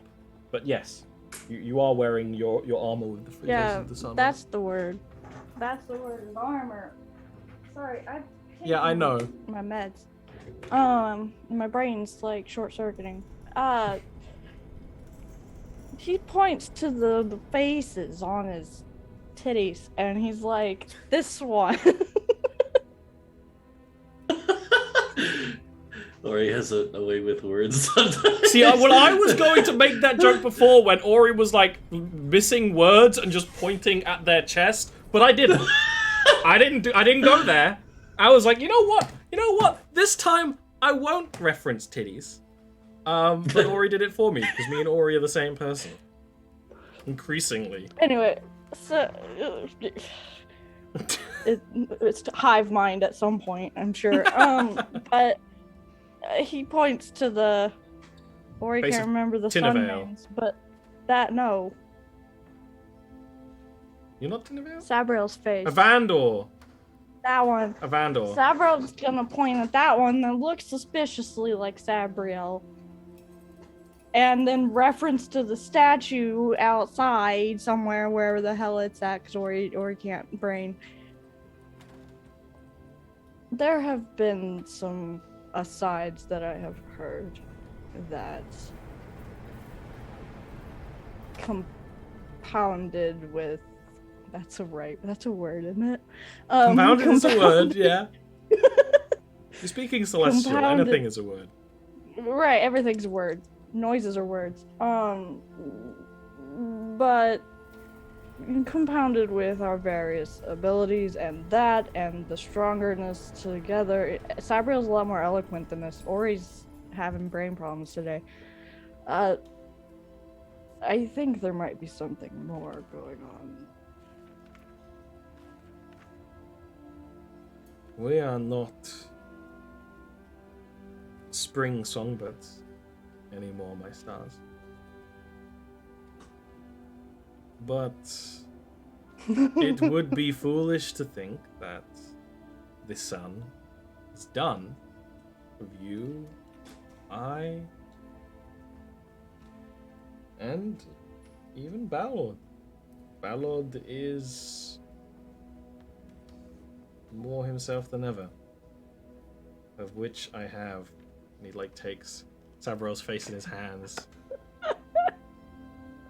And then let's go Peep and Snow to thank. They have done amazing helping Balor. It's actually excellent. The support they've given, and your friend, the human one, they're working with him, and it's brilliant. And then he will sweep back and take Sabriel's hand and kiss it. Be like, we are not gone from this world yet. And I don't know exactly what you're insinuating. And I don't know how close it is to heresy either. But we're not done yet. And we have a little while longer before we retire to raising two pairs of little elven feet around this fortress.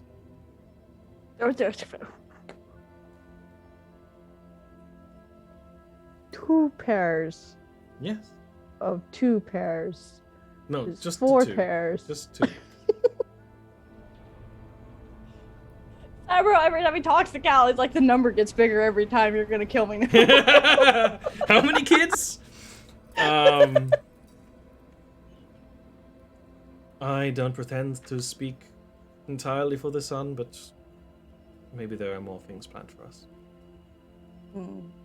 Maybe there are more darknesses around the corner, in which we need an even brighter light to not vanquish it, to match it.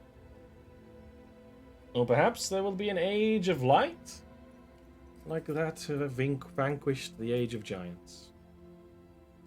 He gives a kind of uncharacteristic, like, shrug. That's such a brilliant statement. That was like a good way with words there, babe. You got it. He is a like an opera singer. He knows his. He do be. It was just a thought that not only I have had, but I have heard others whispering. Who is whispering about us? Who is whispering about us? There are a lot of people that whisper about us, Major. They have not seen anything they are not meant to have seen, have they? Have they? I mean, not that I recall since. This is when he's just gonna Fable just be was- like, Sabriel's getting kissed, and that's fading to black. And we hope that the rest of the party doesn't look out the window at the house next door. Don't come knocking when the There's a tower's suspicious, rocking. like, sun glow coming from the back of the other house. But they're doing a ritual, it's fine. John, they're doing some kind of ritual. They tell Sabra tells Goldie don't open the door. Close the shutters on the east side of the house. Wait. You just Why walk out like- does Sabriel sound like Saltspire? Well, I was going for more of a Picard, but yes. Sabrow. So- You're cringe, Sabrow. It's true. Having gay elf sex with his husband is very cringe. It's very cringe. Very cringe. Saltspire would have a fucking like annual. Conniption. Having sex in a tower.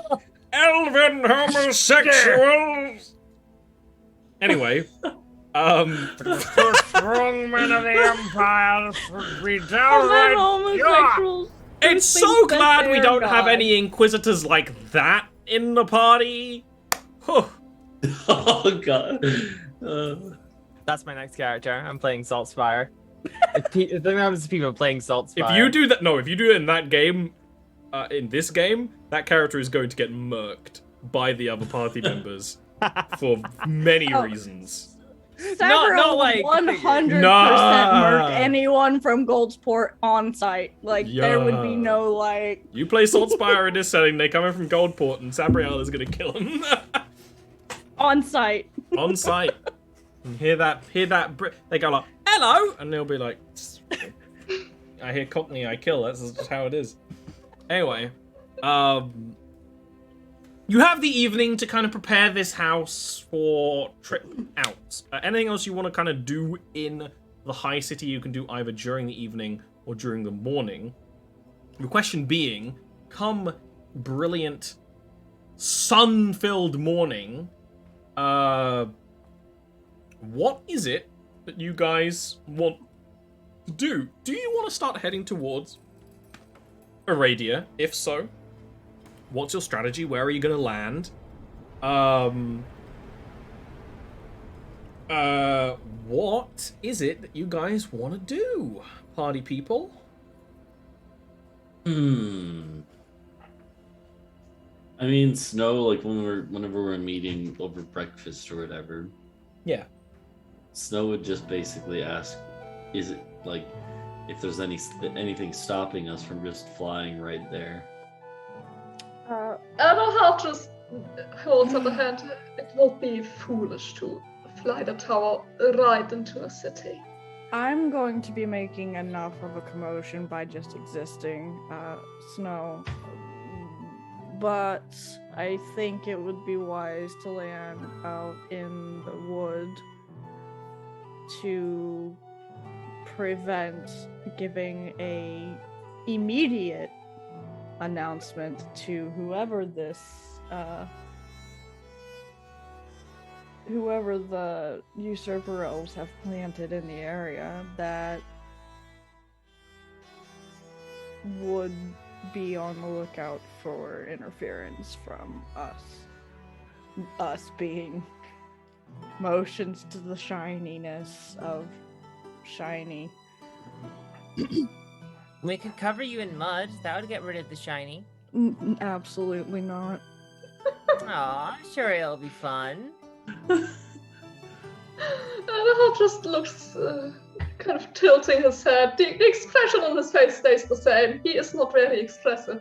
I was gonna say, does Adelhard have the ability to like have any expression in their like mouth? Not really. No, it's just really eyebrows. Just his eyes that can emote, yeah. Just smiles with them, frowning. Adelhard has real resting bitch face. You do. He just kind of tilts his head at the mud suggestion. Like, Got the absolutely map here. not. I mean, Well, oh yeah, sorry. I guess thinking it is the best idea to land outside the city. I can send a Bill. message upon our landing out inside in the wood to my contacts within the wood elves to try and get us a quiet entrance into the city. Good idea.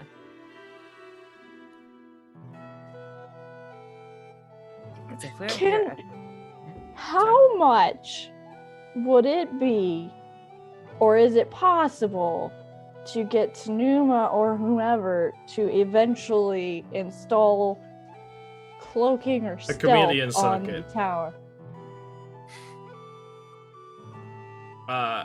It would be. Sabril doesn't have a chameleon to sell for that. Yeah.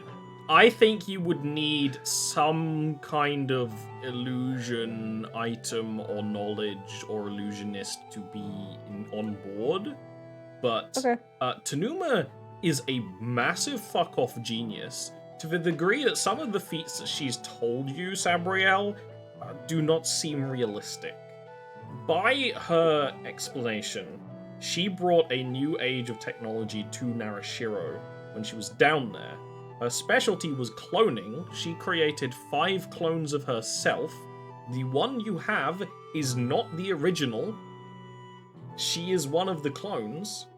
And we used that to just have such a more, like, power on everything she was doing. She invented much more efficient teleportation circles. She invented a way to send messages throughout the city called Sing Rings. She invented various other doodads and bimbobs and technologies and plans. She is a genius. She He's gonna could make a work it note for out later. with a prompt. But much like my like enchanting, if you somehow get either like a master enchanter involved or some kind of like spell scroll or tome, or you kill a creature that does like big old illusions and like bring that knowledge back, that could be an upgrade. Okay. But of note, Sabriel's gonna make notes. the tower right now is not stealthy, and wherever it lands, if you land on the ground, it leaves a mark. If you remember, it basically in the landing process burns a symbol in the ground that allows it to land properly, because the tower doesn't really have it. It's not flat on the bottom. It burns a symbol in the ground and kind of like plants itself on place on it, using the symbol as like a guide, like a laser guide. So anywhere you land will be marked with a symbol that will be there for quite a while, depending on the biome, I guess. so it's not stealthy. But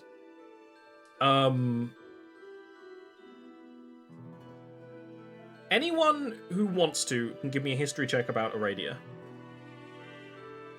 Okay. I feel like Snow would probably not know much. If you don't So, want to, you don't have to. I'll set this one. Where is it on the map? Aradia is on the western side. Yeah. It's a bit away. Okay. Yeah, I found it. Yeah. Sabriel. Sabriel, your thoughts being, whenever you've been to Aradia, you've been to the King's Palace. And you are also smart enough to know that that is not the city. Like, the palace inside the city is not necessarily how a city works. Yeah. Did you want to do one, AJ? No, I don't think Adelhard would have any reason to have ever been there or know much about it. Now, Peep, your family were merchants. I know I'm wielding scissors at you. This is my fidget thing right now. Is scissors. thought it Now, was a Peep! knife. Give me those toes!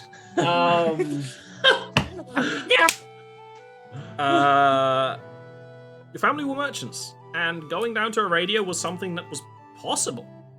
You can ride a wagon down that way. Aradia is not just a city with walls.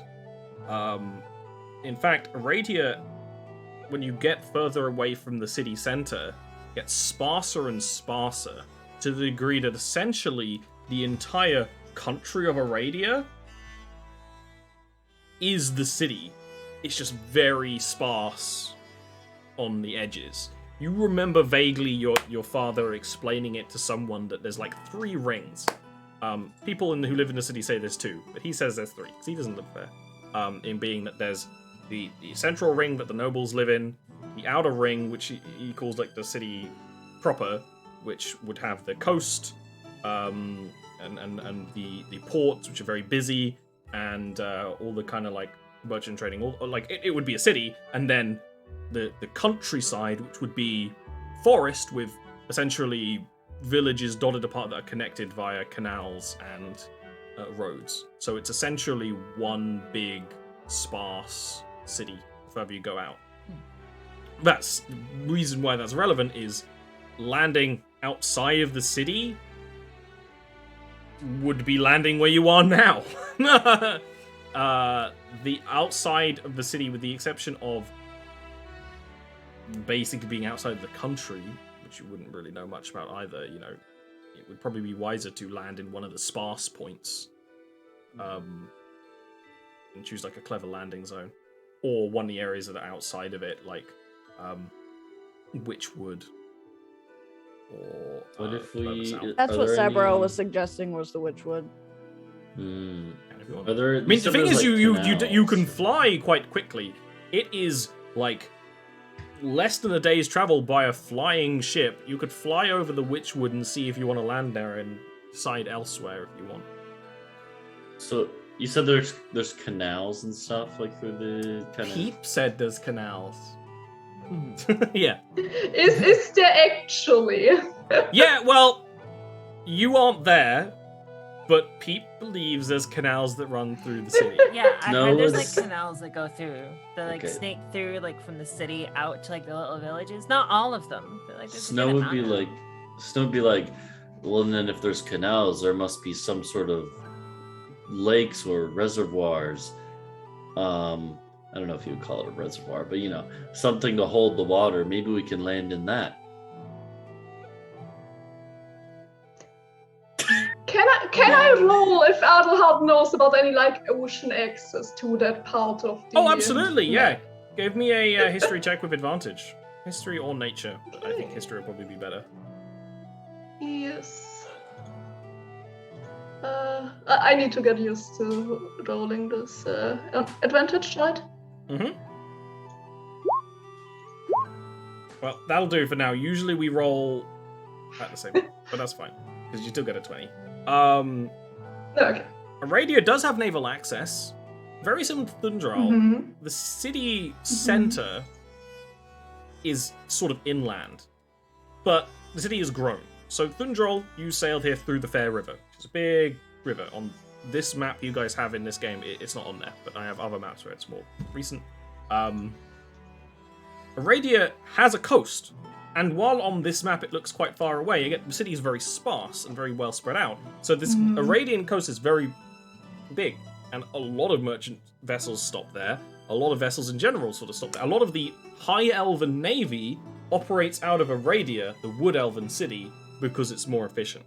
That said, unlike this city you're in right now, you can't really sail a ship down these Wood Elven canals. They are too fine.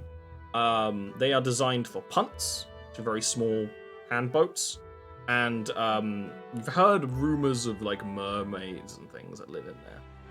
You would know well enough that merfolk do exist. I don't know what your opinion would be of them, but apparently they live in that system as well. So you wouldn't be able to sail there, but the canals are connected to aqueducts, which you guys would be very interested in because that's just very fascinating technology. And there is, in particular, one legendary lake called the Moonbrook, which is where a lot of the water sails in from, and is a place of religious significance to the people in your city that worship the moon. It would be the kind of place that people would do pilgrimages to if they really wanted to. I guess there would be probably ships run by your faction that would bring people to Aradia to go on pilgrimage to the Moonbrook.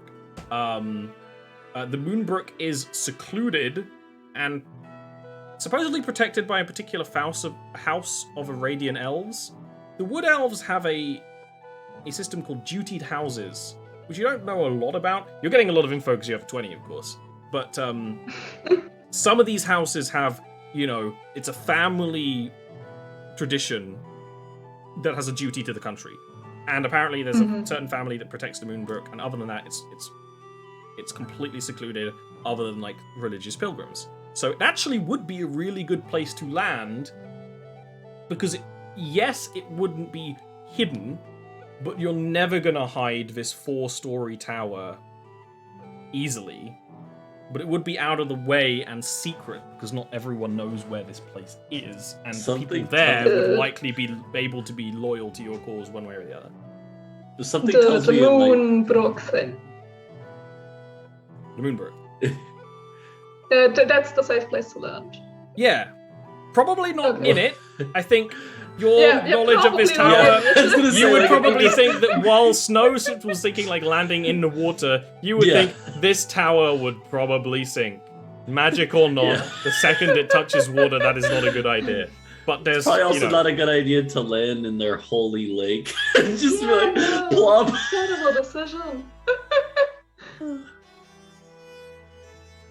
Well, one thing is, it's a holy lake to the moon, and this is a holy building to the sun. Is that the same? Is it, it's... Where do those lines get drawn? Does Sabriel make the suggestion to land there? When he makes that suggestion, does Sabriel have any diplomatic contacts with that family? Give me a... Ask it. I don't want it to be another history roll. Give me a religion roll. Which is the same, but, Flatter advantage or disadvantage? Advantage. You do have connections in Aradia. Oh, God. But you roll like trash. The curse continues. Remember, you have vague knowledge of this dutied house system, but you don't know exactly how it works, because you find it quite confusing. I think your logic would be it's a bit like how your dad had this power and now you do too. That's something that your family has. You're the family of the High Seers, or whatever the title was. I don't entirely remember. Yeah. But you do remember there's you think that family's gone dark, essentially, but you don't remember why. It's like one of those things that you vaguely remember seeing in a letter, but you're 900 years old, and other elves do not live as long as you. So seeing even other elves, like letters of other elves being like, this family has... someone has died, or this family line has ended, you see a lot. You get these letters all the time. It's like a Crusader Kings notification tree. You see these all the time. You don't necessarily remember the specifics. But if they are Hopefully not, vaguely like, you open relevant... them, there's a death noise comes out of it. Wait, Base are boosted we Lego Yoda. Are we still, I've because seen that Sabriel's video. as OCD as I am, are we still at home? We Yeah, haven't left yet? yeah. Your two towers are right side by side. Do you want to see if you still have that note? Yeah, can Sabriel go through his study or go up to the palace to his office, which is probably where It would probably be there, yeah. Sure, do you want to take anyone with you? Adelhard can come because he knows the names. Nice. Adelhard, would you care to accompany me to the palace so I can go through my office and see if I can find a name for the contact for this family to see if they're still alive? He nods. I shall accompany you. Sabriel's like, I don't know if they're dead or not, I'm too old. Cut to, like, a wall of scrolls that have been stored over 900 years. Well, not 900 years. It's, 500, probably. yeah, it would be 500 because you wouldn't, but you weren't necessarily doing your duty the same way. So Yeah, there's true. probably another area of those older ones that's not as important. But this was you being, the right hand of Ballard, all of your paperwork, and they probably are stored by decade at least. It will definitely be intelligence checks to work out what's in there, unless you have another trick. I will say, Sabriel, you actually have advantage because you do have law keeping. I do, but I also have my friends that I can maybe ask to help. The spirits of long past sun elves cannot help you with lost bureaucratic paperwork. Dad, I can't find my homework. No, this is beyond them. This is like trying to ask your dad to open an email. I'm fairly certain Richie could not open an email. So, intelligence checks intelligence? with advantage for Sabriel, regular for Adelhard, unless you have any other trick you want to play. Just intelligence? Yeah, just intelligence. Just one? Just one. Wait, how do I roll just intelligence? You click Just click on the word bold intelligence. Intelligence. Yeah. Oh, I was clicking on the number. Yeah. You want the most help. This is No. bureaucracy beyond even you and your kind. Yeah. Of someone who has kept He's sort of impressed by it.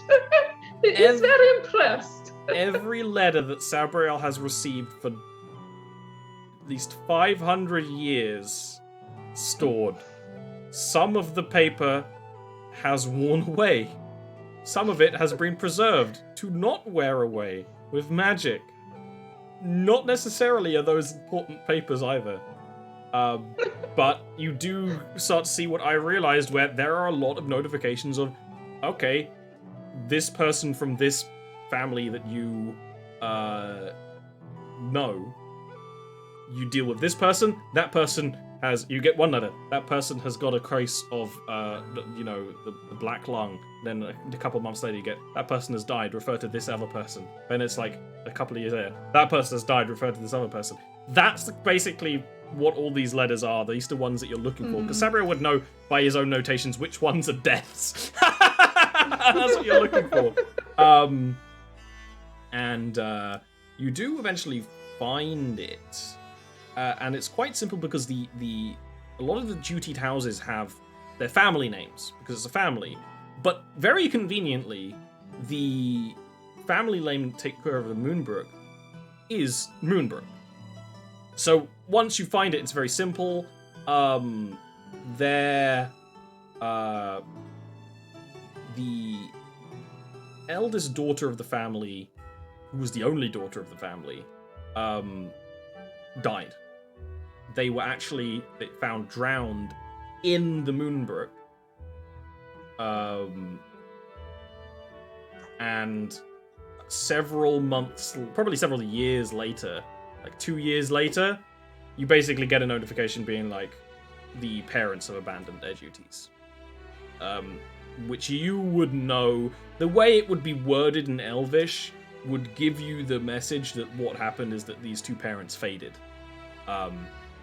Elves in Jarviskjir, when they undergo trauma and loss, they begin to fade, which is this element of them losing a lot of themselves, and eventually that will become sickness and death. And that's when they age, basically, as well. So that family that took care of the Moonbrook doesn't exist. They had one kid that, or at least it seems like they had one kid that died and is gone. You don't have any notifications being like, oh, if there's other children or whatever, but you have a message that says that they basically abandoned their duties. And it doesn't, there's not any note it's in there that anyone's necessarily replacing it. So I think your instinct would be it's probably being taken care of by like the king's inner circle, if anyone. But this message was sent 16 years ago. So it's quite a while ago. So, Only 3 peeps. I Three love, peeps I ago. love you. Quill, I love you so much. God, that reminds me of when, in a different campaign, I had 5 HP on my character, which was very small, and I used to measure damage by how many characters, if mine it would It's kill. like measuring driving distance by songs. But Sabriel's gonna go through that, and he's gonna find his contact information for the king's, whoever he usually goes back and forth with. Ooh, good between question. Sabriel. You would have someone. You would have someone. Ooh, give me another religion check. Because you'd have someone, but this is literally a vibe check. Advantage or normal? Normal.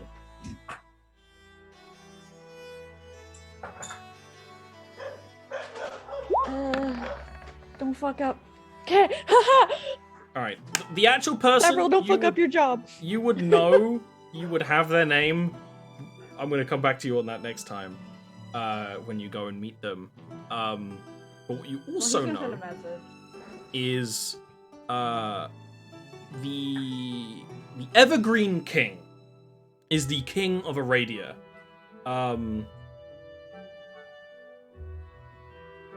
Somewhat younger compared to the king of Thundrol, and much younger compared to Balord, but is largely considered a very good king. The Evergreen King seems to have connection to a particular Fey court. The Court of the Wise. And it is set... You have heard enough rumors and connections, and maybe even some from the horse's mouth, that the inner circle of the Evergreen King draw a lot of their power and wisdom and longevity, even amongst elves, from the Court of the Wise. Being essentially some of the paladins of Aradia, like paladins of the crown, are pledged to kind of both the wise and the crown, using like the power through that sort of. So it seems to be some kind of like allegiance of a grand degree, which is very curious. But whoever your connection would be, you are pretty sure they are. If they're in that inner circle, they are also kind of into... They would know of Fey events, because drawing power from the Court of the Wise is a court of knowledge from the Fey realm. So in theory, we could get information potentially on where this Fey Forge is. God damn it. this is turning into a Witcher 1 like fetch quest. Sabriel's gonna It's have always to, like... it's a very much a Witcher quest. You get an incredibly vague quest description from your love interest. And God damn it. Sabriel's like looks at the notes, looks at Adelhard, sighs. Have you met Lord Protector Ballard? No, I have not. You're the first son of I have met. Okay, well, we need to go knock on his door. I have a question to ask him. How reluctant does Sabriel seem? Sabriel's about to ask Ballard about his friend that he has and Special see friend. if he can get some and a information special about this. relationship. I can see Ollie took a drink because he has to prepare the voice. That was subconscious, but you are absolutely right. Yeah, you would basically leave this room, and like the next door, which is grander in every way, opens up to Ballard's room, which it just opens when Sabriel approaches. Like naturally, the door just knows. Don't leak all over yourself before seeing Ballard. No, like my fingers are blue. My pen is leak. Where the? Go on. I'm just gonna be blue. This chamber opens up to the top of the palace. This impressive room, octagonal, with a pillar in the middle, with a orb sitting within it, on top of it. And the orb is this glowing ball of sunlight with these small golden plates that shift and move around each one with a symbol on it. And it looks like from basically every which way goes to a different area of this really large, like, penthouse suite. You can actually hear deep-voiced singing. Not like Ballard is not singing a song. Ballard is just kind of like humming to themselves somewhere else in the penthouse, and sound carries as the sunlight does.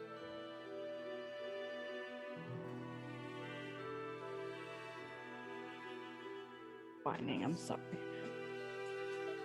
Ballard, he says as he walks in. The jazz music stops. Did I just walk in on Dandelion singing to himself? Yes. You hear through the halls. Sabriel! What? What is it?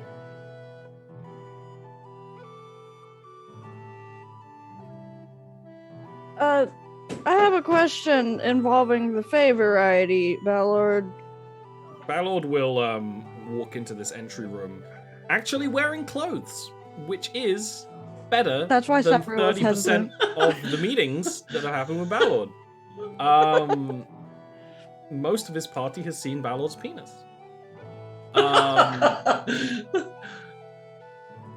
He's also wearing his not his full regalia, but he's fully dressed in high quality Sun Elven clothing and stuff. And he looks at Sabriel, he kind of looks at Adelhard.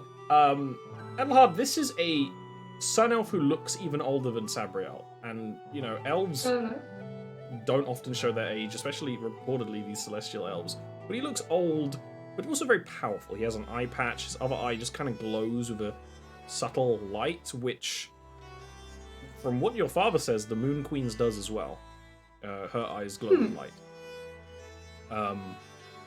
He's got kind of now wiry light hair, and he's very bulky, as most Sun Elves are, but even more so, and wearing just like comfortable robes. But these are now comfortable robes with a lot of regalia and like jewelry and chains and things. And he kind of gives you a little bit of a look. You can't entirely read the look because there's no like pupils visible.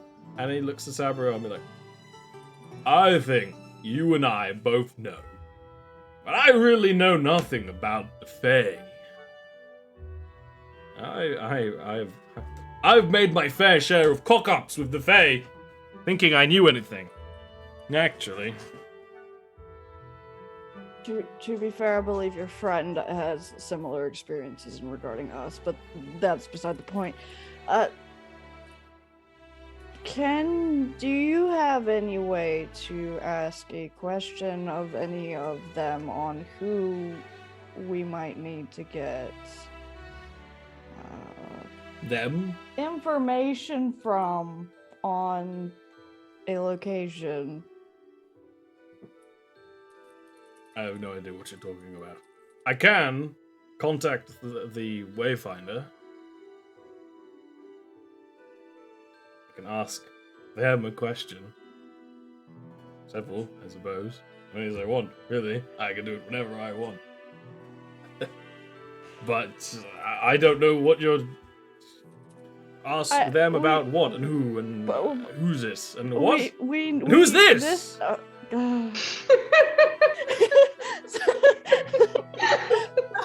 First, Bellord, this is Adelhard, or I forgot the last name. Sabriel says it. Adelhard von Dorn. Yeah, he says that. Of the Valheim von Dorn. I know them well. The Moon Queen has sent Adelhard as well. Did she? He's like smirking, like, yeah, I know.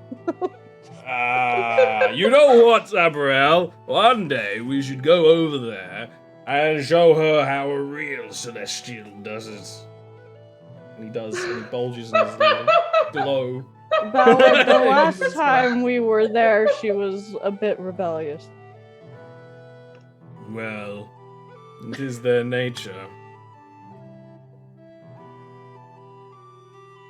What's this about to Faye? What do you... You shouldn't ask questions to Faye. Well, not... The rumors about the Fae are both untrue and true, as is the nature of the thing. How much does this one know about Fae? I don't know. I haven't gotten that far. We're trying to complete this mission for Cowervale in regards to the war, and I believe they might have information that they might also wish for us to have this mission completed in regards to the Fae Forge. Fae Forge. That's what you want me to ask about? Yes. Okay. I'll ask. Trying to contact these ethereal beings is, you couldn't imagine how difficult it is to get a straight answer from someone like that. I mean, it's not like you and me, where you can have a very plain conversation. It's meandering, and sometimes distant, and sometimes confusing. But Sabriel really wants to say there's nothing straight about anything involved in this conversation, but... You didn't know. He's thinking Sabriel is gay.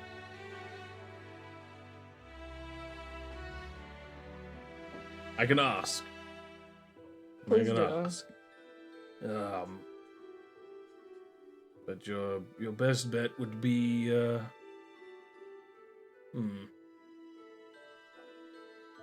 I'll get an answer, but I don't know how much they'll know. These Archfey are like what we are to the city down below. We don't know everyone or everywhere or everything. Well, you know a lot. Well, that's because your noggin is working 30 times faster than the regular elves. What does I say? Well, I think your friend has a better chance of potentially being able to find it, given their name. That depends if whatever you're finding is lost. Which you might have a good chance of finding on your own anyway, but I will ask my contacts in the far different realm.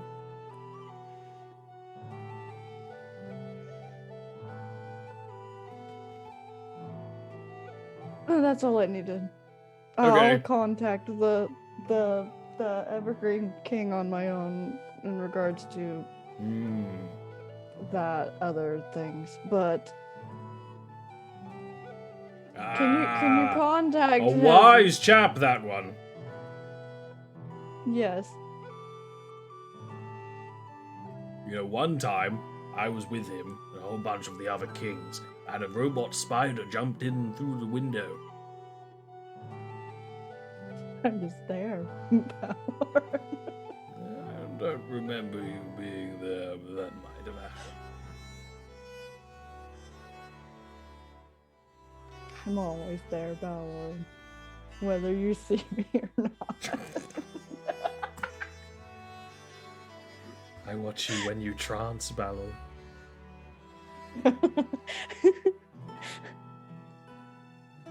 Alright. Alright, well, yeah.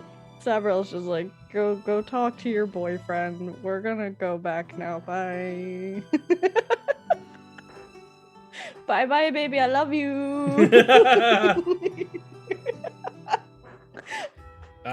Do you have anything to say about that whole encounter, Adahard, as you're like leaving and going down many flights of stairs? Yes, as they're walking down the many flights of stairs, Eldahard just looks at Sabriel and is like, is he always like that? Mm-hmm. Right. I thought Adahard was gonna be the new "Who are you?" It's close, it's subtler. Adahard doesn't realize that that's Ballard the most cognizant he's been for a long time. That's a good day. That That was a he's- good day for him. He's together. He's usually a lot worse. Oh no. He had his clothes on and everything. He had his clothes on. Sabriel didn't have to help him get dressed or undressed. Speaking Or tackle him. Or tackle him. Eldahard will just comment and he seems quite eccentric. That's one word for it. He's being very polite about it. But he's got a good heart. He's very passionate. I can see that, yes. Alright. I think that's a great place to leave it off here with Sabriel and Adalhard actually working out a lot of interesting little kind of ways to actually worm at this quest. This is why I gave you an incredibly vague quest brief, because you did end up working out some interesting things based on nothing. You're welcome. You're smart. It was all because my idea to land the tower in Land in the water, yeah. It actually is. Sabriel will 100% make sure that Snow's body is with the crashed tower if Snow crashes that tower. No, we would never. Joking. crash. You won't murder him overtly. We just need to park it somewhere in the water. Well, right now. Not in the water. Not in the holy water. In the holy water. Okay, If you chucked a directly vampire in above it- the holy water. Don't If you shove chucked a a vampire in it, Sabriel's gonna make a note to Cal and be like, "Hey, what would happen if we chucked a vampire into But we the can holy chuck water?" the undead in. Oh yeah, he's not Grim, we can undead, test though. it. Yeah, We but can he's test not. it. He's undead, but he's not undead. He doesn't He's a quite read his skeleton. actual He's undead. an undead. He's a goddamn skeleton. We But can he's try. not. We can Sabriel's throw gonna peep in toss the a water. vial of holy water on him just to, by accident. He's gonna pour like holy water in a cup and just be like walking and trip and just be like, "Oh, I'm Oh. sorry." Oops. It's like people with wine glasses, yeah. Yeah. Alright. Well, why don't we park the stream down here, call it here. Before we go, real quick, we'll talk about you and what you want to talk about. I will do Zach's one real quick. You should follow Zach on Twitter. Zach is making some announcements about future projects that they're working on, which I won't talk too much about because I'm not qualified to do so. But Zach is tweeting about it, so you should follow Zach there. Under Zach is poetry. Poetry, what's up? Nothing in particular is going on really. Just been streaming a lot. You know, I've been doing some XCOM 2, some Elden Ring, and some God Hand as always. That's about it. So yeah, and I also do have a D&D game that I will be running tomorrow. evening as well. That's true. On my Twitch channel. Okay. AJ, new to the show. Thanks for being here. Your character's already, your unique perspective has already come incredibly handy in this quest. Session 1. What do you have going on? What's your spiel? I do art. That's basically it. I do art. I do world building for my own stuff. I write. That's about all I do. Okay. Quills. The usual stuff. I just post voiceover memes. I've had some very interesting stuff come up, and actually during the break I got a message from a voice director looking for a thing, so who knows? I might be able to drop the deets on that at some point. But other than that, I just do daily shit posts on Twitter and YouTube. It's the same name as here. Yeah, that's all I do. Alright, and Ori. Hi, and welcome to the shitpost parade. Yeah, that side of the stream is shit. It really is. Quill and I both, our powers combined, we're too powerful. We're too powerful. Alrighty, hi, I'm Ori. I do the arts as my job, and I have a lot of sudden bills to pay. So, my dog needs surgery this week, and then I need to train a new service dog and buy a new service dog from somewhere. But I need to pay my bills too on top of that. So hire me to draw your pictures. We do not have D&D tomorrow.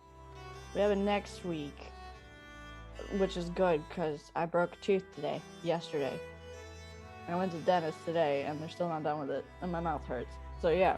But on that note, like poetry, I too have a game that I repeatedly play into insanity, and that is The Witcher 3, not God Hand. I heart you. Witcher 3 is a much better game, I will say that. But yeah, I might try to stream a game later tonight once the meds kick back in, which will be fun. It'll either be The Witcher 3 or it'll be Elden Ring again. They seemed to be very amused by my Elden Ring last night, so. Amused by your ring. Jokes. I can't turn Ballard off once Ballard is uncorked. I might be making a VTuber soon. I don't know yet. I'm confused. I was watching tutorials earlier, so that's annoying. There's a really good resource I can link to you at some point when I'm awake. I wouldn't watch a damn thing. My commission form has changed. It's on my pinned tweet. It is now an actual, clickable order form, not a Google Doc. So don't use the Google Doc. I will not look at it. Then there's me. First of all, this show is supported by Patreon.